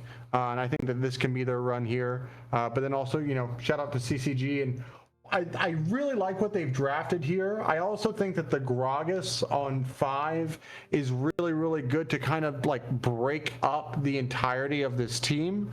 Yeah. I think they should be able to control the early game fairly well with the amount of CC that they have. This Braum is just so incredibly strong. So even something like a split map would not surprise me if they feel like they can, invade Cupid on the bottom side of the map right there.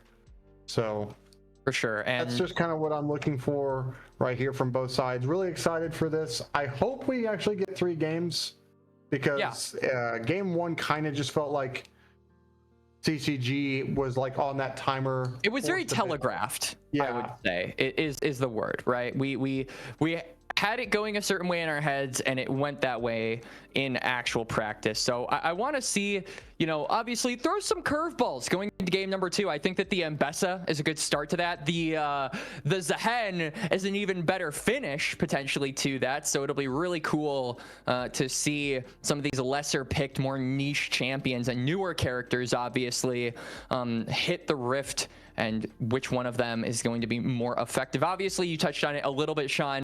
Ambessa as a champion, very, very fast in the clearing department, has the mobility to be able to cover the distance in a lot of those lanes. So ganking isn't necessarily an issue, but the big thing is that you do lack that innate CC. You don't have a lot of lockdown. So he really has lanes that I think shore up that weakness. Obviously, Gragas, Galio, and Braum have enough crowd control for you to be able to really dish out that full combo on Ambessa. But the big thing is levels, right? You talk about the early game and you talk about that control, and I am looking at them to retain that control from the early game, keep it in the mid to late when this Ambessa and this Yunar really spike and scale. And for Cupid, it's about that mid jungle. It is about those team fights. It's about going in and finding those timers, as I am getting word that the snow map is waiting and the music is calling.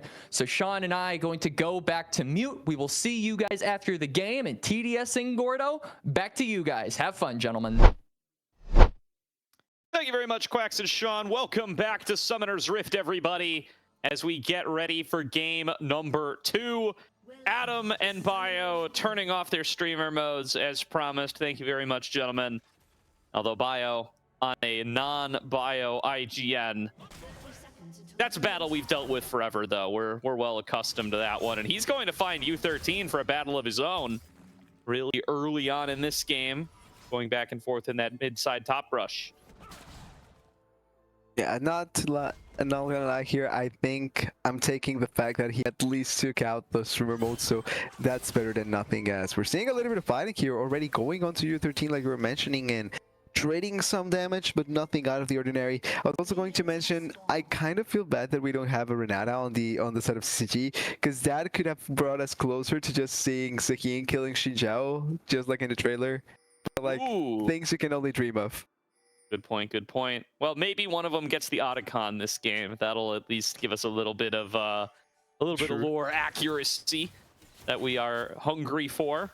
And very excited to see Calculus bust out the Zehen here, playing that one top lane. There was a little bit, everybody was talking about whether it's going to be Ambessa or Gragas jungle. I'm not surprised it ends up being Ambessa jungle, both with its buffs on the patch and Fiji's status as a little bit of a Gragas connoisseur, a man after my own heart there. Though, hold on a second, Rovex getting caught a little bit far up, going for that headbutt. And Virus going to pop the Ghost to keep that trade going. Our nice positive exchange for the CCG bottom lane. Yeah, technically a 1-for-1 in terms of the summoners, but the fact that they get a little bit more control over the wave, not necessarily a bad thing, although for the bot lane, actually Enthralled doing a really good job at staying close to those minions, getting the lead in some of them, and trying to push it out. It does look like it's going to be a level 2 for CCG, and then pushing the wave into them, but already starting quite a bit active, quite a bit of action between both sides, and trying to make it so that both teams are going to be pushing onto each other. Definitely. The other question I was trying to get at here is, you know, there's somewhat of a conversation about, you know, where this Zehen and Xinjiao are going to go. We haven't seen Xinjiao top lane before, but this time around, you know, no Strompist in this game, so it will be the Xinjiao in the jungle. Calculus showing us that Zehen nice and early here. We'll be keeping our eyes on that one. The dreaded return already finding itself a connection point on towards Fiji for one of those positive early trades, and you'll see just how much that resurrection ends up making a difference. That's an ability that never fails to surprise me. I've cast a few games of it. I've played a few games against it. And every time, the amount of regen that you get if you stack up that Cultivation of War before you go down is ridiculous.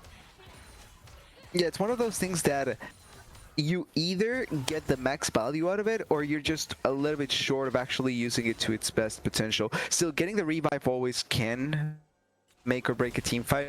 You always want to try and make the value out of it, because there's a reason why it was removed from an entire kit, right? There's a reason why Atrox lost the revive. It's because of how oppressive it ended up being after a while. So the fact that now you're going to be seeing another champion that gets balanced around that revive, it's going to be interesting seeing how it's going to impact or how it's going to matter for most of these games. Oh, Rovex. Ooh, flash pulverize from Rovex, a decent idea, but he doesn't realize there's a jungler waiting in the wings. Gonna host that play right away. Meanwhile, Bio trying to make a play topside, gets taken down by Fiji, and just like that, CCG are up 2-0.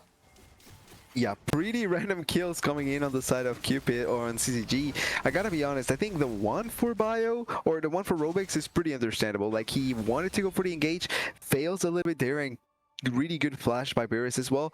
But then the one in the top side, I don't know how it happened, but I'm pretty sure going under turret is not the right choice there, and I'm pretty sure that's exactly what Bio did. So 1-for-1 or 2 for nothing in that play, and now Cupid on the back part out of that play. Yeah, like you said, we didn't catch the whole play. He's got to have gotten like body slammed or happy houred or both for that to happen. Like, just probably both. Having his dash interrupted and not expecting Gragas to heal the way that he does. Definitely nobody expects it. Unfortunate interaction there for Bio, but that is also, you know, I think a lot of Fiji's specialty there. We have a couple of Gragas specialists here on Summoner's Rift in the ACL this split, and Fiji definitely among them, and it's already showing that's a champion that can absorb pressure and neutralize matchups really, really well. Yeah, if you can play it out better, you're going to find much more value out of that as well. As we see the bot lane is still doing such a good job as well of pressuring the bot side from Cupid as much as possible, forcing the heal out as well, and just trying to make it so that there's never a good moment for Enthralled or Robex. They cannot accommodate themselves in the lane because they cannot find a good angle to try and force it as. Once again, just going forward, once again, just trying to make Enthralled just feel a lot of pain. Yep, good job at that so far.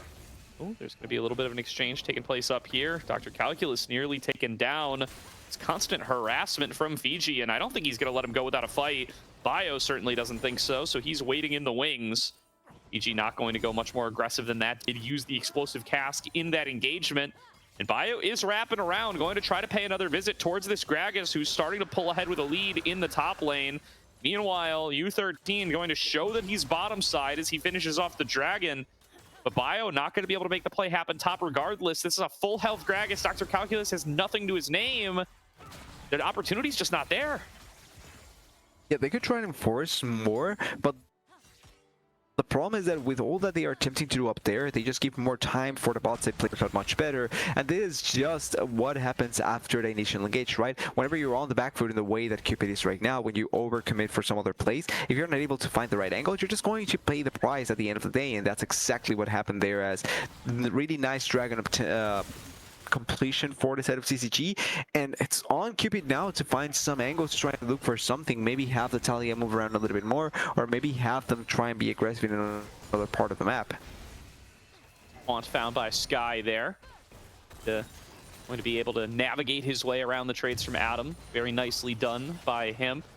Sky, big Talia player in his own right, does get that pick denied from him by Adam over the course of this series, thanks to full Fearless Draft, but still plenty familiar with how he needs to play to be able to navigate this lane as the melee versus ranged matchup. Dr. Calculus trying to show up and disrupt a little bit of jungling from U13, will not quite find his way onto the blue buff with the dreaded return, and instead going to have to make a dreaded return of his own towards the top side, where he's found himself now down 20 CS. Fiji doing a great job in that matchup, now going to swap out of it as they move Virus and Clarice up here for the newly spawning Grubs. Yeah, I'm not sure if I'm buying this game pick so far here with how it's worked out. Now, obviously, having that first kill that Fiji got out of Bio dying just like that, certainly helping out a little bit more. But still, I was expecting a little bit more here. Maybe it's a matchup that just the later the game goes, the better it becomes. But so far, for the Sahin, not what I was looking forward to, and it does mean that now the Grubs more than likely are going to go in the favor of CCG as Bio Sky a little caught here by Bio and Enthralled, attacking the global, always a wise move. Bio flashes deeper into the enemy jungle. Adam is here. There's going to be the knock away off of the Crescent Guard, going to isolate members from the side of CCG, but they are going to be able to fall back and regroup. There's the ascension coming in from Dr. Calculus. Going to start the fight off with a kill on towards Virus, getting melted down on the opposite side, but has the ability to regen back up. Here comes probably about 50% of his HP as the rest of his team cut down member after member of CCG. A 3-for-0 team fight for Cupid, and Calc wants to make it 4. Taunted underneath the turret. He reached too far, and Sky will get a solo kill right back. Robex is looking for it, but I don't think he has the kills potential there. He doesn't even have, he doesn't even have Ignite, so it's not like he was going to get the kill. I was going to give so much props to Calculus. He then kind of kills himself, but it's still not a bad play. Like, they get actually a lot of value out of that. They get really good amount of gold. And then also they get a lot of gold for the Kaisa. It looks like it frosts a little bit, so I thought it was only me, so it's actually the game, but we can just wait a little bit longer before we actually are able to fix this. The important part though is the amount of gold that the side of Cupid gets, and Thrall getting to assist, which is really important, and then the Talia and the Zahin also finding themselves back into this game effectively. Yeah, I mean, really close fight there, and it really comes down to exactly what the Zahen offers, right? Big Grim Deliverance on towards everybody, gets in there to deal a ton of damage, get a ton of healing with that shockwave off of the Grim Deliverance, and then does get himself the revive off the Cultivation of War as well, to be able to just go from 0 back up to 50% while the rest of his team works through these kills. Super well executed there, playing to the strength of the champion, and those are the kinds of things that, well, first of all, if they stay in the game, people are going to learn to play against them better, but at this stage, with the champion having just become tournament legal, it's going to be something that's difficult to navigate for CCG. Yeah, pretty much. Like, they know that as long as those fights end up happening in that manner, especially with the revive being able to be popped like that, it's going to be difficult to make it work out as effectively as possible. And we're starting to see a little bit more of the Dr. Calculus again being able to fight it out with the Gragas. Yes, the trading, still the Gragas can heal himself up and find a good angle, but actually begin to see a little bit more of the Sahin here and there. And then also, importantly, I think Bio, I wanted to point it out, I didn't at the time. Oh, wait. There's going to be the immunity coming up there, but that does keep him stationary for a public execution from U13.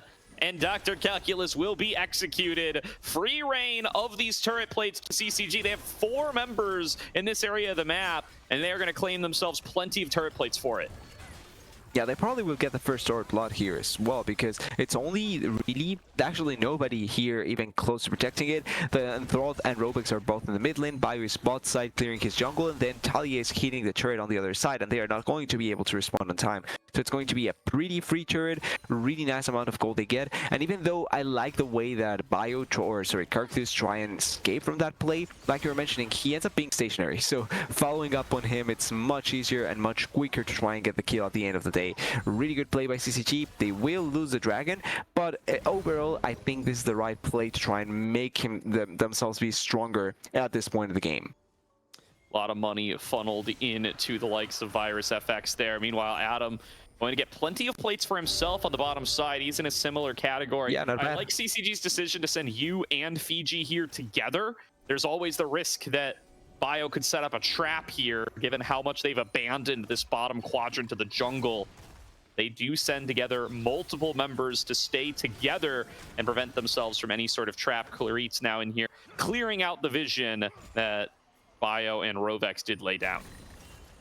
Yeah, importantly also here, this does open up a little bit more space for the Zahin, because if you notice up on the top side, there's absolutely nobody even close trying to respond to him. So gives a little bit more space for Dr. Calculus to maybe get a bit more gold back into his pocket, try and open himself up a little bit more, and just get back a little bit more towards himself compared to where he was previously. And also the response from the side of CCG to try and just accommodate more members towards the bot side, I don't think it's necessarily bad, but it's weird considering that there's no objective right now to actually fight for.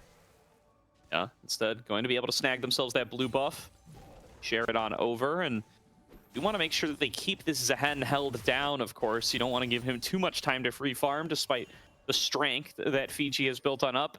interesting selection of components available to him here as well. Not really going for the Ludens or anything like that quite yet. Instead, building up some extra components just to give him the full grab bag of little passives that you can get from secondary items on Gragas.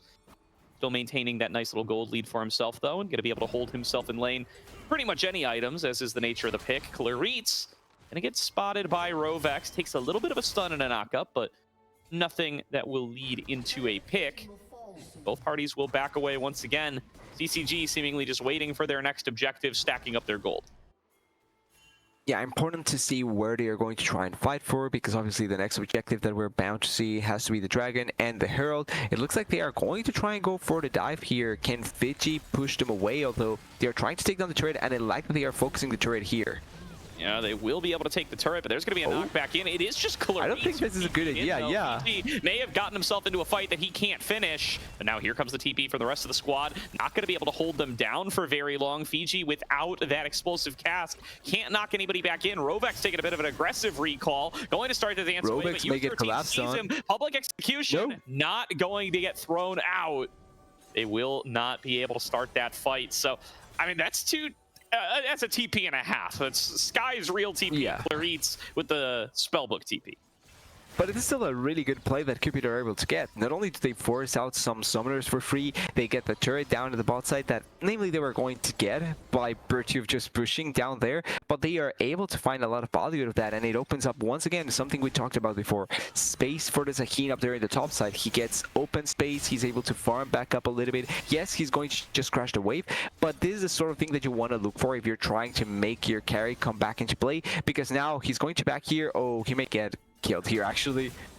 Slowed by a Winter's Bite. Fiji sees the opportunity to go in, smells blood in the water, dashes forward, gets a little CC of his own. Okay, he's fine. But will only get about half the HP. Doesn't have the rest of his team, and obviously without the ability to follow up with more damage or have a teammate at his back, one spell rotation is all you're really going to get from Gragas. Yeah, that's true. But it's still a good attempt at trying to not only collapse on the Zahin, but force him to be pushed away from any sort of play potential at that point. He's going to not get his first item actually after this back, so he's still going to be pretty neglectful or negligible as a champion, something that you don't need to actually focus on at this point unless you get a massive engage out of him, and then that way you can play around much better with the side of CCG, with the members that are really strong and with their team fighting potential. Adam approaching, as is the rest of Cupid. Want to challenge for this Rift Herald. Meanwhile, Dr. Calculus free reign to the bottom lane, getting a wave shoved in. CCG have indexed towards this objective. They're going to need to start it up. They will do so. Going to want to try to do this quickly so that they can afford to TP Fiji down bottom and respond. Instead, somebody getting back in here. It's Rovex off the Spellbook TP. They can't be 100% certain that that isn't Calculus. Now they know. Rovex shows up, they're going to be willing to continue. Calculus continuing to push the bottom side. Rift Herald resetting a little bit, but they will keep it aggro. They do manage to smite it down, and now CCG have to either take a fight or get out of here. Quick decision necessary. They decide to back away. TP from Fiji to save their bottom inner turret, but the fight breaks out in mid lane regardless. Everything going in onto Virus. Sky with the hack up of the heroic entrance. Now advancing forward on towards Enthralled, trying to find that stun. Sky not quite going to be able to get onto it. Enthralled going to fall back under the mid lane turret. Adam up a little bit farther from the rest of the team, but cooldowns are long. Virus trying to dance through this fight, gonna get knocked up. U13 now falling low as well, gonna try to fight it back. We're gonna get executed by Dr. Calculus. Big explosive cast from Fiji. Executes his top lane counterpart and pushes the rest of Cupid away. It's a 1-for-1 so far. Calc for U13, and that might just be where this fight ends. Continuing to try to poke away. Here comes Rovex on the flank. Big shove found by Adam to claim a double kill, and Fiji has to flash to get back away. Cupid find the fight they were fishing for, and they get a mid lane turret to boot. Yeah, at the very least, CCG gets the cow dying there in the process, but for what they were looking for, Cupid finding such a massive angle. They lost the Herald, yes, but the team fight that followed up was perfectly managed by the side of Cupid. I like that Dr. Calculus did not teleport back, because when you notice the full replay, Fiji has to teleport down to try and protect the turret. In the meanwhile, he's just walking back up. Yes, Fiji has no teleport, but Calculus, just by walking up, he's just managing it in a way that they are forcing back the play up there. And then when he gets there, yes, he gets killed immediately because they just locked him down and killed him. but he gets a kill back. And then after that, the Rovix angle that he's able to find, getting on top of Varus, able to get multiple knock-up into the follow-up from Natalia, it's just beautiful there. And the way that Cupid are trying to play these team fights as long as possible are so well done. Still, I think CCG had a really good team fight to try and play with. The public execution connecting on the Kai'Sa was massive, but there was not enough follow-up to then being able to kill the Kai'Sa. And I mean, huge props to Rovx there, showing the kind of plays that have made him an NACL staple over the last couple of seasons. He flanks around deep, knows that he can do this on the Alistar, tanks up the tower, makes plays for the rest of the team, and really turns what was a relatively even fight with an objective going over to CCG into a major win for Cupid. And now they find themselves 3K gold in the lead in what is an elimination playoffs match. If they can win out here, they will eliminate CCG and move themselves into top 8 territory. Yeah, we're closer and closer towards just getting into the grand finals, and whoever loses out here, out completely. There's no more second chances. And for what Cupid are doing here, we need to remember they started the game 2-0 down, and they have been able to turn it around really nicely in some of these fights, as Bio has no fear at all. Yeah, missing that Winter's Bite definitely going to hurt their ability to actually brawl with Bio here. And you gotta wonder if the window is starting to close a little bit here for CCG. I mean, Yunara are going to scale into the game nicely, but these combos from Ambessa and Galio, you really want that to secure you some mid-game teamfight wins, and this hasn't played out that way. They aren't really stacking up the Dragons. They've been behind in the Grubs. They did get themselves that Rift Herald.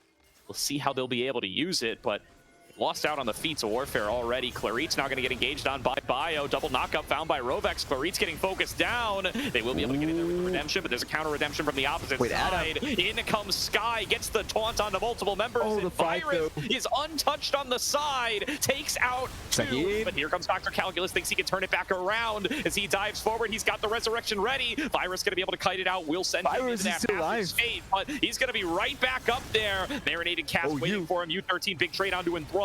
But Bio still at basically full HP. BG takes a big chunk, gets pulled back in by Zahen. Yu is trying to fight it. He just falls down for a double kill. Enthralled, popping off in the team fight. And Dr. Calculus going to be able to walk this one out.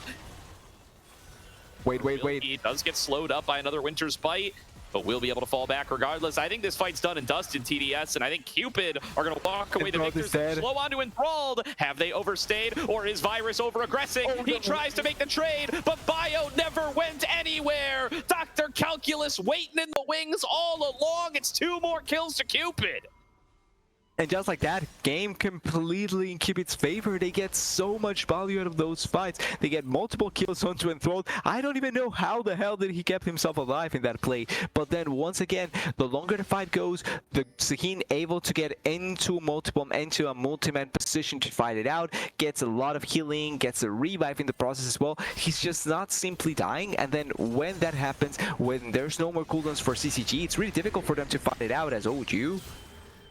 He's fine. Really trying to use this Ambessa for its skirmishing potential, but just been too squishy. Bio jumps forward, gets the knockup. Enthralled is there for the backup. We've seen the fights with this trio before, and it's gone Cupid's way all day long. Another kill over to Enthralled. Clarit's, without an opportunity to use the exhaust, the flash, the anything, will drop down again. Yeah, this game is just simply no longer in CCG's control. It went completely Cupid's side, and they have every saying whatever happens around the map. You see Zahin getting turrets up there in the top side. You see Natalia pushing down there in the bot lane. They also get the turret in the mid lane, and now they are moving forward to Anakin here, and they have all their members up there, so they know that they can fight it out. Talia has teleport as well, and since U13 is in not the right position, they cannot fight it out. They dies immediately. Anakin, low accurate, dying there to the Zahin, and now it's just Cupid trying to keep more control. Oh, Beerus. Virus trying to brawl one-on-one with Adam here, doing a good job of it as well, but it's an unfair fight. The rest of the team shows up. He gets back up of his own in the form of Sky, looking for big taunts on multiple members, flashes in, gets only Rovx, but Fiji's in there. Explosive cast onto Enthralled, throws him back into the CCG lineup, and will close out that kill. It's 5 versus 4 on the map for now, but so many tools used to make that one pick. So much use there, and Cupid is trying to stop CCG from escaping here, but they can just keep on fighting here because the hint is not even close as but he can just do Bio that. is Yeah. diving in 4 members deep He into doesn't care at all. CCG and claiming every member he sees. 2 kills back over to Bio. Sky forced to retreat towards the top side, but he is just delaying the inevitable as he will be hunted down by the remaining members of CCG or Cupid. He's really fast. He's really fast. He's able to escape there. He's actually close to just escaping with his life. Actually, no. And Thor just revives, so probably gonna get collapsed by the Kais in that position, but Uh-oh. Ooh. Very close. He's fine. He's fine. Does Completely escape. fine. I mean, yeah, you're right. He's fine. He gets away. TP is forced, but he does avoid falling down. Manages to delete a couple of Cathian Rain projectiles with that TP, and he gets himself out. Yeah, pretty comfortable escape there at the end. A little bit scary, but at the end able to escape in a nice position. But the problem really is what happened before that, right? The fact that they killed Enthralled, and that didn't even matter at the end because they committed so much, they had to escape, they couldn't even take objectives, and after that it's just Bio going in, getting multiple kills, and CCG not able to respond accordingly. Like the game, even though you may lose 1 member, if Cupid is able to respond back after everything is committed to kill 1 member from Cupid, you're just going to lose out on the remaining fight, and that's really the problem for CCG at this point. They are not necessarily weak, but they are not strong enough to be able to take long fights either. Need to be able to get those quick executions on across, take advantage of the moments created by Sky's heroic entrance or Fiji's explosive cask. Execute somebody, get back out, stack up that money in the meantime. They also need to deal with the Enthralled and the Dr. Calculus problems. Bio playing these fights so well, knows that he's too tanky and not a big enough priority for much of the CCG damage to go towards him, so he's just running amok in some of these team fights. Now starting off onto the Baron, they are just willing to force CCG to get in here and fight him. Adam coming in here on the flank. Rovek's going to be able to buy time. Dr. Calculus going to try to do the same. Controls some space here. Does get the full in. Pops the ultimate. Regens a bunch of his HP and has the passive fully stacked up now. Baron's falling down on the opposite side. Virus doing his best to kite out his team fight, but he's only got 2 items, and that's just not enough to deal with the lineup of Cupid. He forces Dr. Calculus into the Resurrect, but that is the only thing he accomplishes for losing 2 members of his team and the Baron buff. Yeah, and Robux may be collapsing here, but he doesn't really care. They have the Baron, they have the members. They're strong enough to keep on pushing here, and I think they will try and go for, at the very least, the inhibitor. Not sure if the win, but the inhibitor feels like the right play here. And going to look for whatever they can get here. Decisive call from Cupid, recognizing that they control this map. They can take whatever it is they want, and they can challenge CCG to dare to contest. They win out on the ensuing fight. Respawn from Sky coming through right now. Doesn't have access to the ultimate, but it is 5 members of CCG. It's like you called out, TDS. They're going to take the inhibitor and back away. Yeah, trying to push farther here, maybe a little bit too risky, and they're just going to go inside of the jungle. They do have another wave, so maybe they can try and take down the inhibitor down there on the bot side. There's important cooldowns down on the side of CCG, so trying to force a fight here may be much more difficult, but it's something that they can try and look for here, though. Ooh, great pullback there. Gonna be the dive in. Fiji Perfect. picked off and taken down. Bio in deep behind enemy lines. Going to be finished off, but it's a 2-for-1 trade. Redemption coming out across, but Dr. Calculus sees them grouped together and sees an opportunity for a grim deliverance. 2 members. That's it. Make it 3. Fall to Cupid. A triple kill to Enthralled. And Cupid Esports, after an early exit in last split's playoffs, will secure themselves top 8 and eliminate CCG. Slow improvement, but improvement surely, and now moving forward to top 8 here. Really tough for CCG, but a huge props to Cupid. I think they played it out as best as they could in this game. They found multiple really good angles, and crucially as well, they started the game out 2-0. Like, they were losing out to start the game out, but they found so many good picks. They played around smartly. They allocated a lot of time for the Zahin to actually come back into the game, and they played it off as best as possible. Really huge props to them. Yeah, I mean, they come into playoffs as a top 8 seed, and this time around, they make good on that promise. You recall last split, right? A top 6 seed for Cupid, but they end up not being able to make good on it. They get paired up against Apex very, very early. They lose in the upper bracket, they lose in the lower bracket, and they're right out 13th through 16th place. This time around, they fall down early to Milk, but they come back against CCG with a vengeance. A 2-0 win to make it into lower round 2. They will play the winner of Respawn or potentially Apex Mission Impossible tomorrow. Not tomorrow, Friday. Yeah. Yeah, the next matchup is going to come in there, but for the side of Cupid that is staying alive here, important improvement, important showcase, important ways that they were able to play here. And for CCG, I still think this is a roster that has a couple of players here that are really looking to just keep on improving and find themselves even more ahead. I think particularly, obviously, Pidgey is one of those talents that are on the high as much as possible. I think he played really, really good against Dr. Calculus today. Then the Latin players still trying to showcase themselves as much as possible. And U13 is one of those junglers that we've been hyping out, and he was just subbing out for today. So this roster, a lot of potential. We just need to see where they are going to end up, and hopeful to see them in the next ACL as well. Yeah, definitely. I mean, great run from CCG here. I love this org and how they use fall ACL, right? Last time around, they were trialing out new players, guys like Aojun, who ended up getting to make their debut in ACL the very next split. Guys like Kryra, too, getting some reps with this CCG lineup and eventually finding their way onto other teams. I think this falls, not having any insider information here, but it wouldn't surprise me if CCG is using this ACL in a similar way, and that Fiji might be one of those names that we see moving up onto their team next year. Exactly. Good performance from him here tonight, even in a loss. But all of the flowers to Cupid tonight, who do get to move on forward and will have themselves a great setup here. I'm going to throw things back over to our analyst desk, and we're going to see if we can find ourselves an interview here before too long.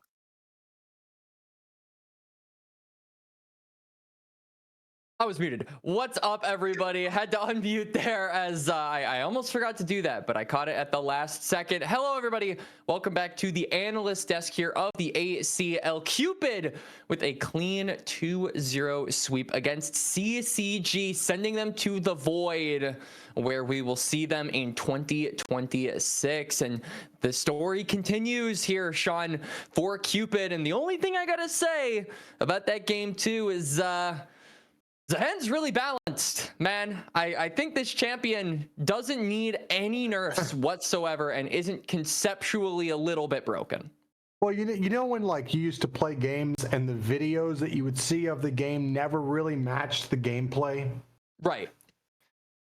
Zahen and Xin Zhao totally matched the cinematic, and as I said before, Yunara was just like a bystander in that cinematic because Xin Zhao and Zahen like ran this game. I know Yunara's got like the most damage in the game and everything, but this is one of those solo queue games where you're like, guys, look at my damage.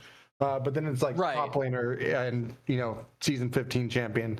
I was a little bit disappointed with what we saw from CCG in the earlier parts of this game. I still think that they had really, really good looks, but I do think that quite possibly just kind of as TDS and Gordo were saying, with a sub in the roster and not really like hitting and clicking on all cylinders right here, made it to where in a do or die game against a team whose floor is more elevated than most teams in the ACL here for as long as they've been playing together, probably just wasn't their day to day.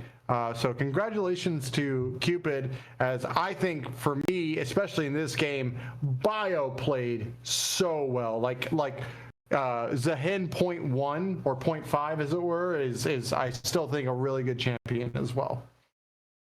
Yeah, absolutely. And frankly, for Cupid, I think it was overall a very clean series from them. The biggest kind of point of improvement that I would like to see from them going forward, especially because we'll probably be, continuing to hear whispers about this team's journey. I don't know if we're going to be covering them next time, but probably will be in the running as the teams continue to get eliminated. If they can continue their run, we could see them again. It really is those early games. I feel like CCG got the better of them in the first few minutes, but they were always able to bring it back around objectives. I think their objective fighting has been really good, and that's where the synergy really clicks in my mind. I think that has been the biggest advantage this team has had over a lot of these other organizations at this kind of tier 3 level where, like we've said so many times over the course of this broadcast, Sean, they usually only stick around for one split, so they don't have time to build on really anything that they might have had previously before they inevitably disband. I think that's where Cupid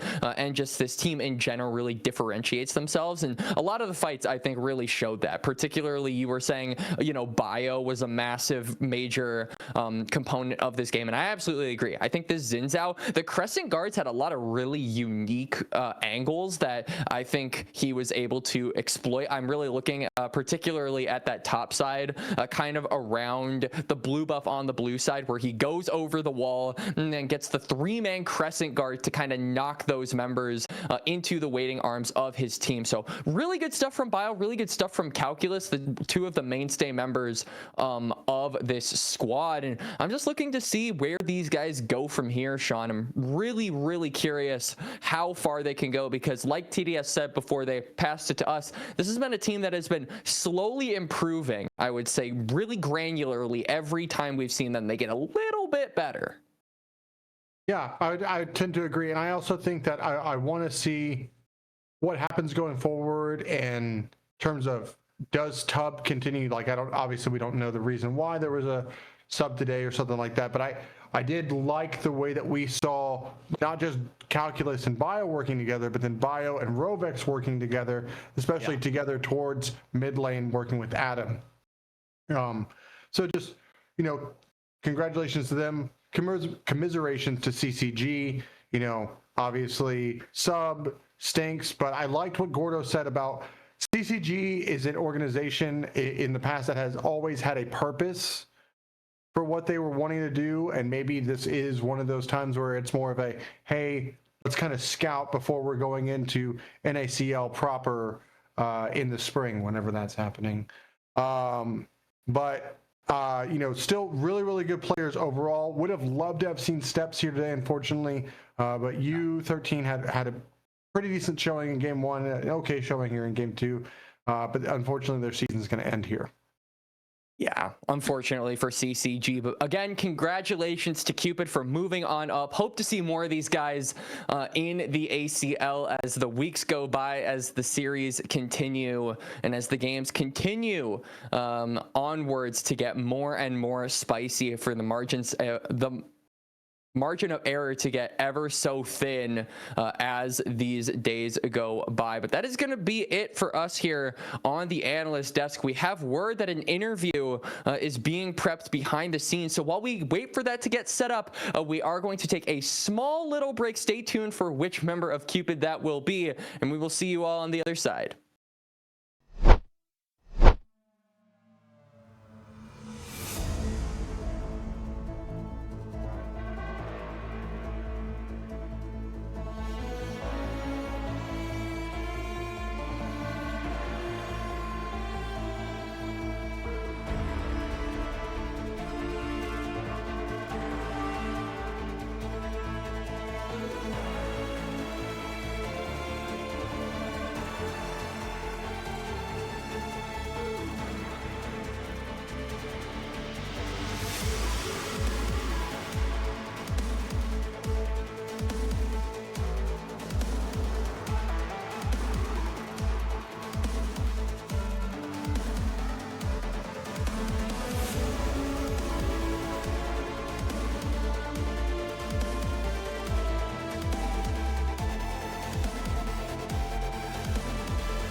Welcome back, everybody, to tonight's broadcast of the ACL, where we are joined by the victorious Cupid Esports Bio.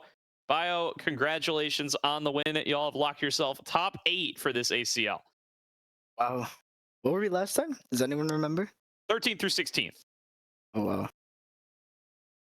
Oh, Yikes. well, we'll take that. Congratulations, my man. Want to start off by talking about the roster. So you guys, as a core, have played together all year long. That's largely been you, Adam, Dr. Calculus, and Tubbs, who is still on the roster but has not been starting for you guys most of the split. What's it been like playing with Enthralled and Rovex over the course of this latest ACL as kind of your first change up in a very long time? It's a it's a little different. I think with Rovex, he's obviously like he has more experience than Ivan, and he's a veteran, so he's able to see the game a lot differently than probably he would. And Enthralled has always been a very stable AD carry. I mean, sometimes if he's on a mid wave, he might die. But I think we're all working on our own individual mistakes. But I mean, whenever Enthralled's actually locked in, I think he's really good. And Rovex has always been a very consistent like shot caller for us and how we should be playing the game. And I'm guessing obviously with the change here, because you ended up like having to change players after a long time playing with the same roster. I'm kind of curious if that affects like a lot of the dynamics that already were in place. Like for example, Robex, like you're mentioning, being a veteran, and not only that, probably having like the highest tier experience, because you have been tier 2 players, yes, in the NCL, but Robex, technically speaking, like reached an even higher point playing against tougher opponents and even close to reaching the elimination tournament at points as well. I'm kind of curious if he kind of took like leading the dynamics in that sense, like being the main voice when taking calls or things like that as well from you guys. You know, it's somewhat hard to say, but I think me and him have been like, I think I'll call something and then he'll agree to it. And then he'll call something and then I'll either agree or disagree to it. And it's like a vice versa thing. So I think we just go back and forth with what we want to do. It's like a mutual exchange of voices, yeah. Yeah. Yeah, for sure. So with the win here, you guys are moving on to lower round 2. This is your second match of playoffs so far. It was a 0-2 up against Milk Esports in the upper bracket. What were your big takeaways from the matchup up against Milk? Do you guys feel like you have a clear idea of where you're looking to improve from that matchup, or still need to check out those games again? No, I think we have a clear idea of what we should be doing differently. I think game 1 was very close. Could have went either way, especially at that 20-minute mark whenever we played Autocon. It wasn't streamed or anything, but I'm just like speaking about it. Game 2, we got stomped pretty hard, but I think going into it now, we're gonna have a lot clearer of an idea of what we want to do and how we want to play the game against them. Because we don't really scrim often, or actually during that time we were scrimming. I don't think we won a single scrim, and then there was like I started resenting Calc because this guy's just inting permanently in my scrims as well. But he played pretty good today, so I'm not too upset. Goes to show the amount of support you have between each other as a team, and important that, because I'm kind of curious if you guys think that this is probably going to be like your roster, but hopefully that's the case. If this is like the roster you feel the most comfortable if you had to go to the NACL OQs once again like next year, because it's about to be once again that point of the time when next year, and I'm kind of curious if this is like the best roster you think you can have, or if this is like the most comfortable roster you have right now, or you could have right now, I better said. Comfort wise, yeah.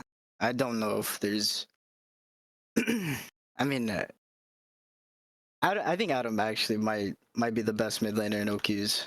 So I don't know if I want to go with someone else. And me and him get along really well. Like we talk to each other every day. Same with me and Calc. Me and Calc get along. I don't know if I want to play with a different top laner, especially because Calc still wants to improve and he's really hungry too.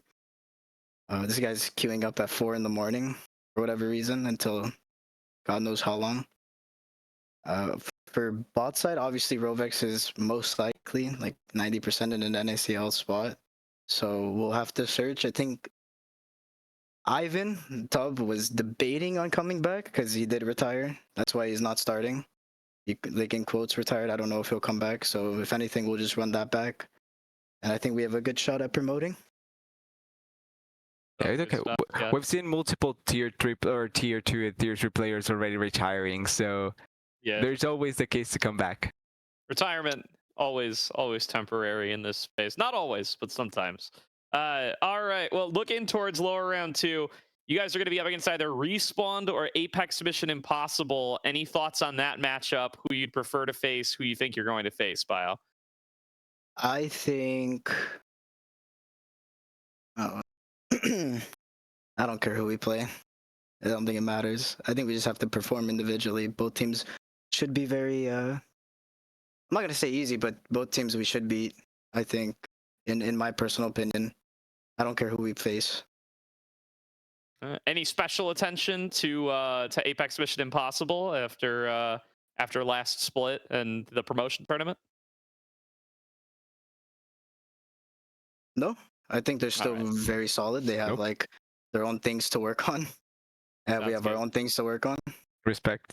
All right, don't get baited by me, Bio. Anything left you want to say? Anybody you want to shout out? Anything you want to say before we close out the stream? I mean, my team is fantastic. Cupid's fantastic. Myra's been doing a pretty great job, which is our team manager. That's about it. Just my team. All right. Thank you very much, Bio. Appreciate you hopping on as always. Congrats again on the win. Looking forward to seeing the rest of your run through this season of the ACL. Thank you to everybody at home for tuning on in. I can't speak right now, but shout out to Zen Market once again for sponsoring Aegis of the ACL. Reminder, that's promo code Aegis for 1,000 yen off your first international shipping fee, and Aegis 25 to get 25% off your first purchase. For myself, TDS, Quacks, and Sean on the analyst desk, thank you to them for hopping on as well, and Caddy on production. We will see you guys on Friday, same bat time, same bat Twitch channel, 8 p.m. Eastern for another round of the ACL playoffs. Until then, enjoy your evening.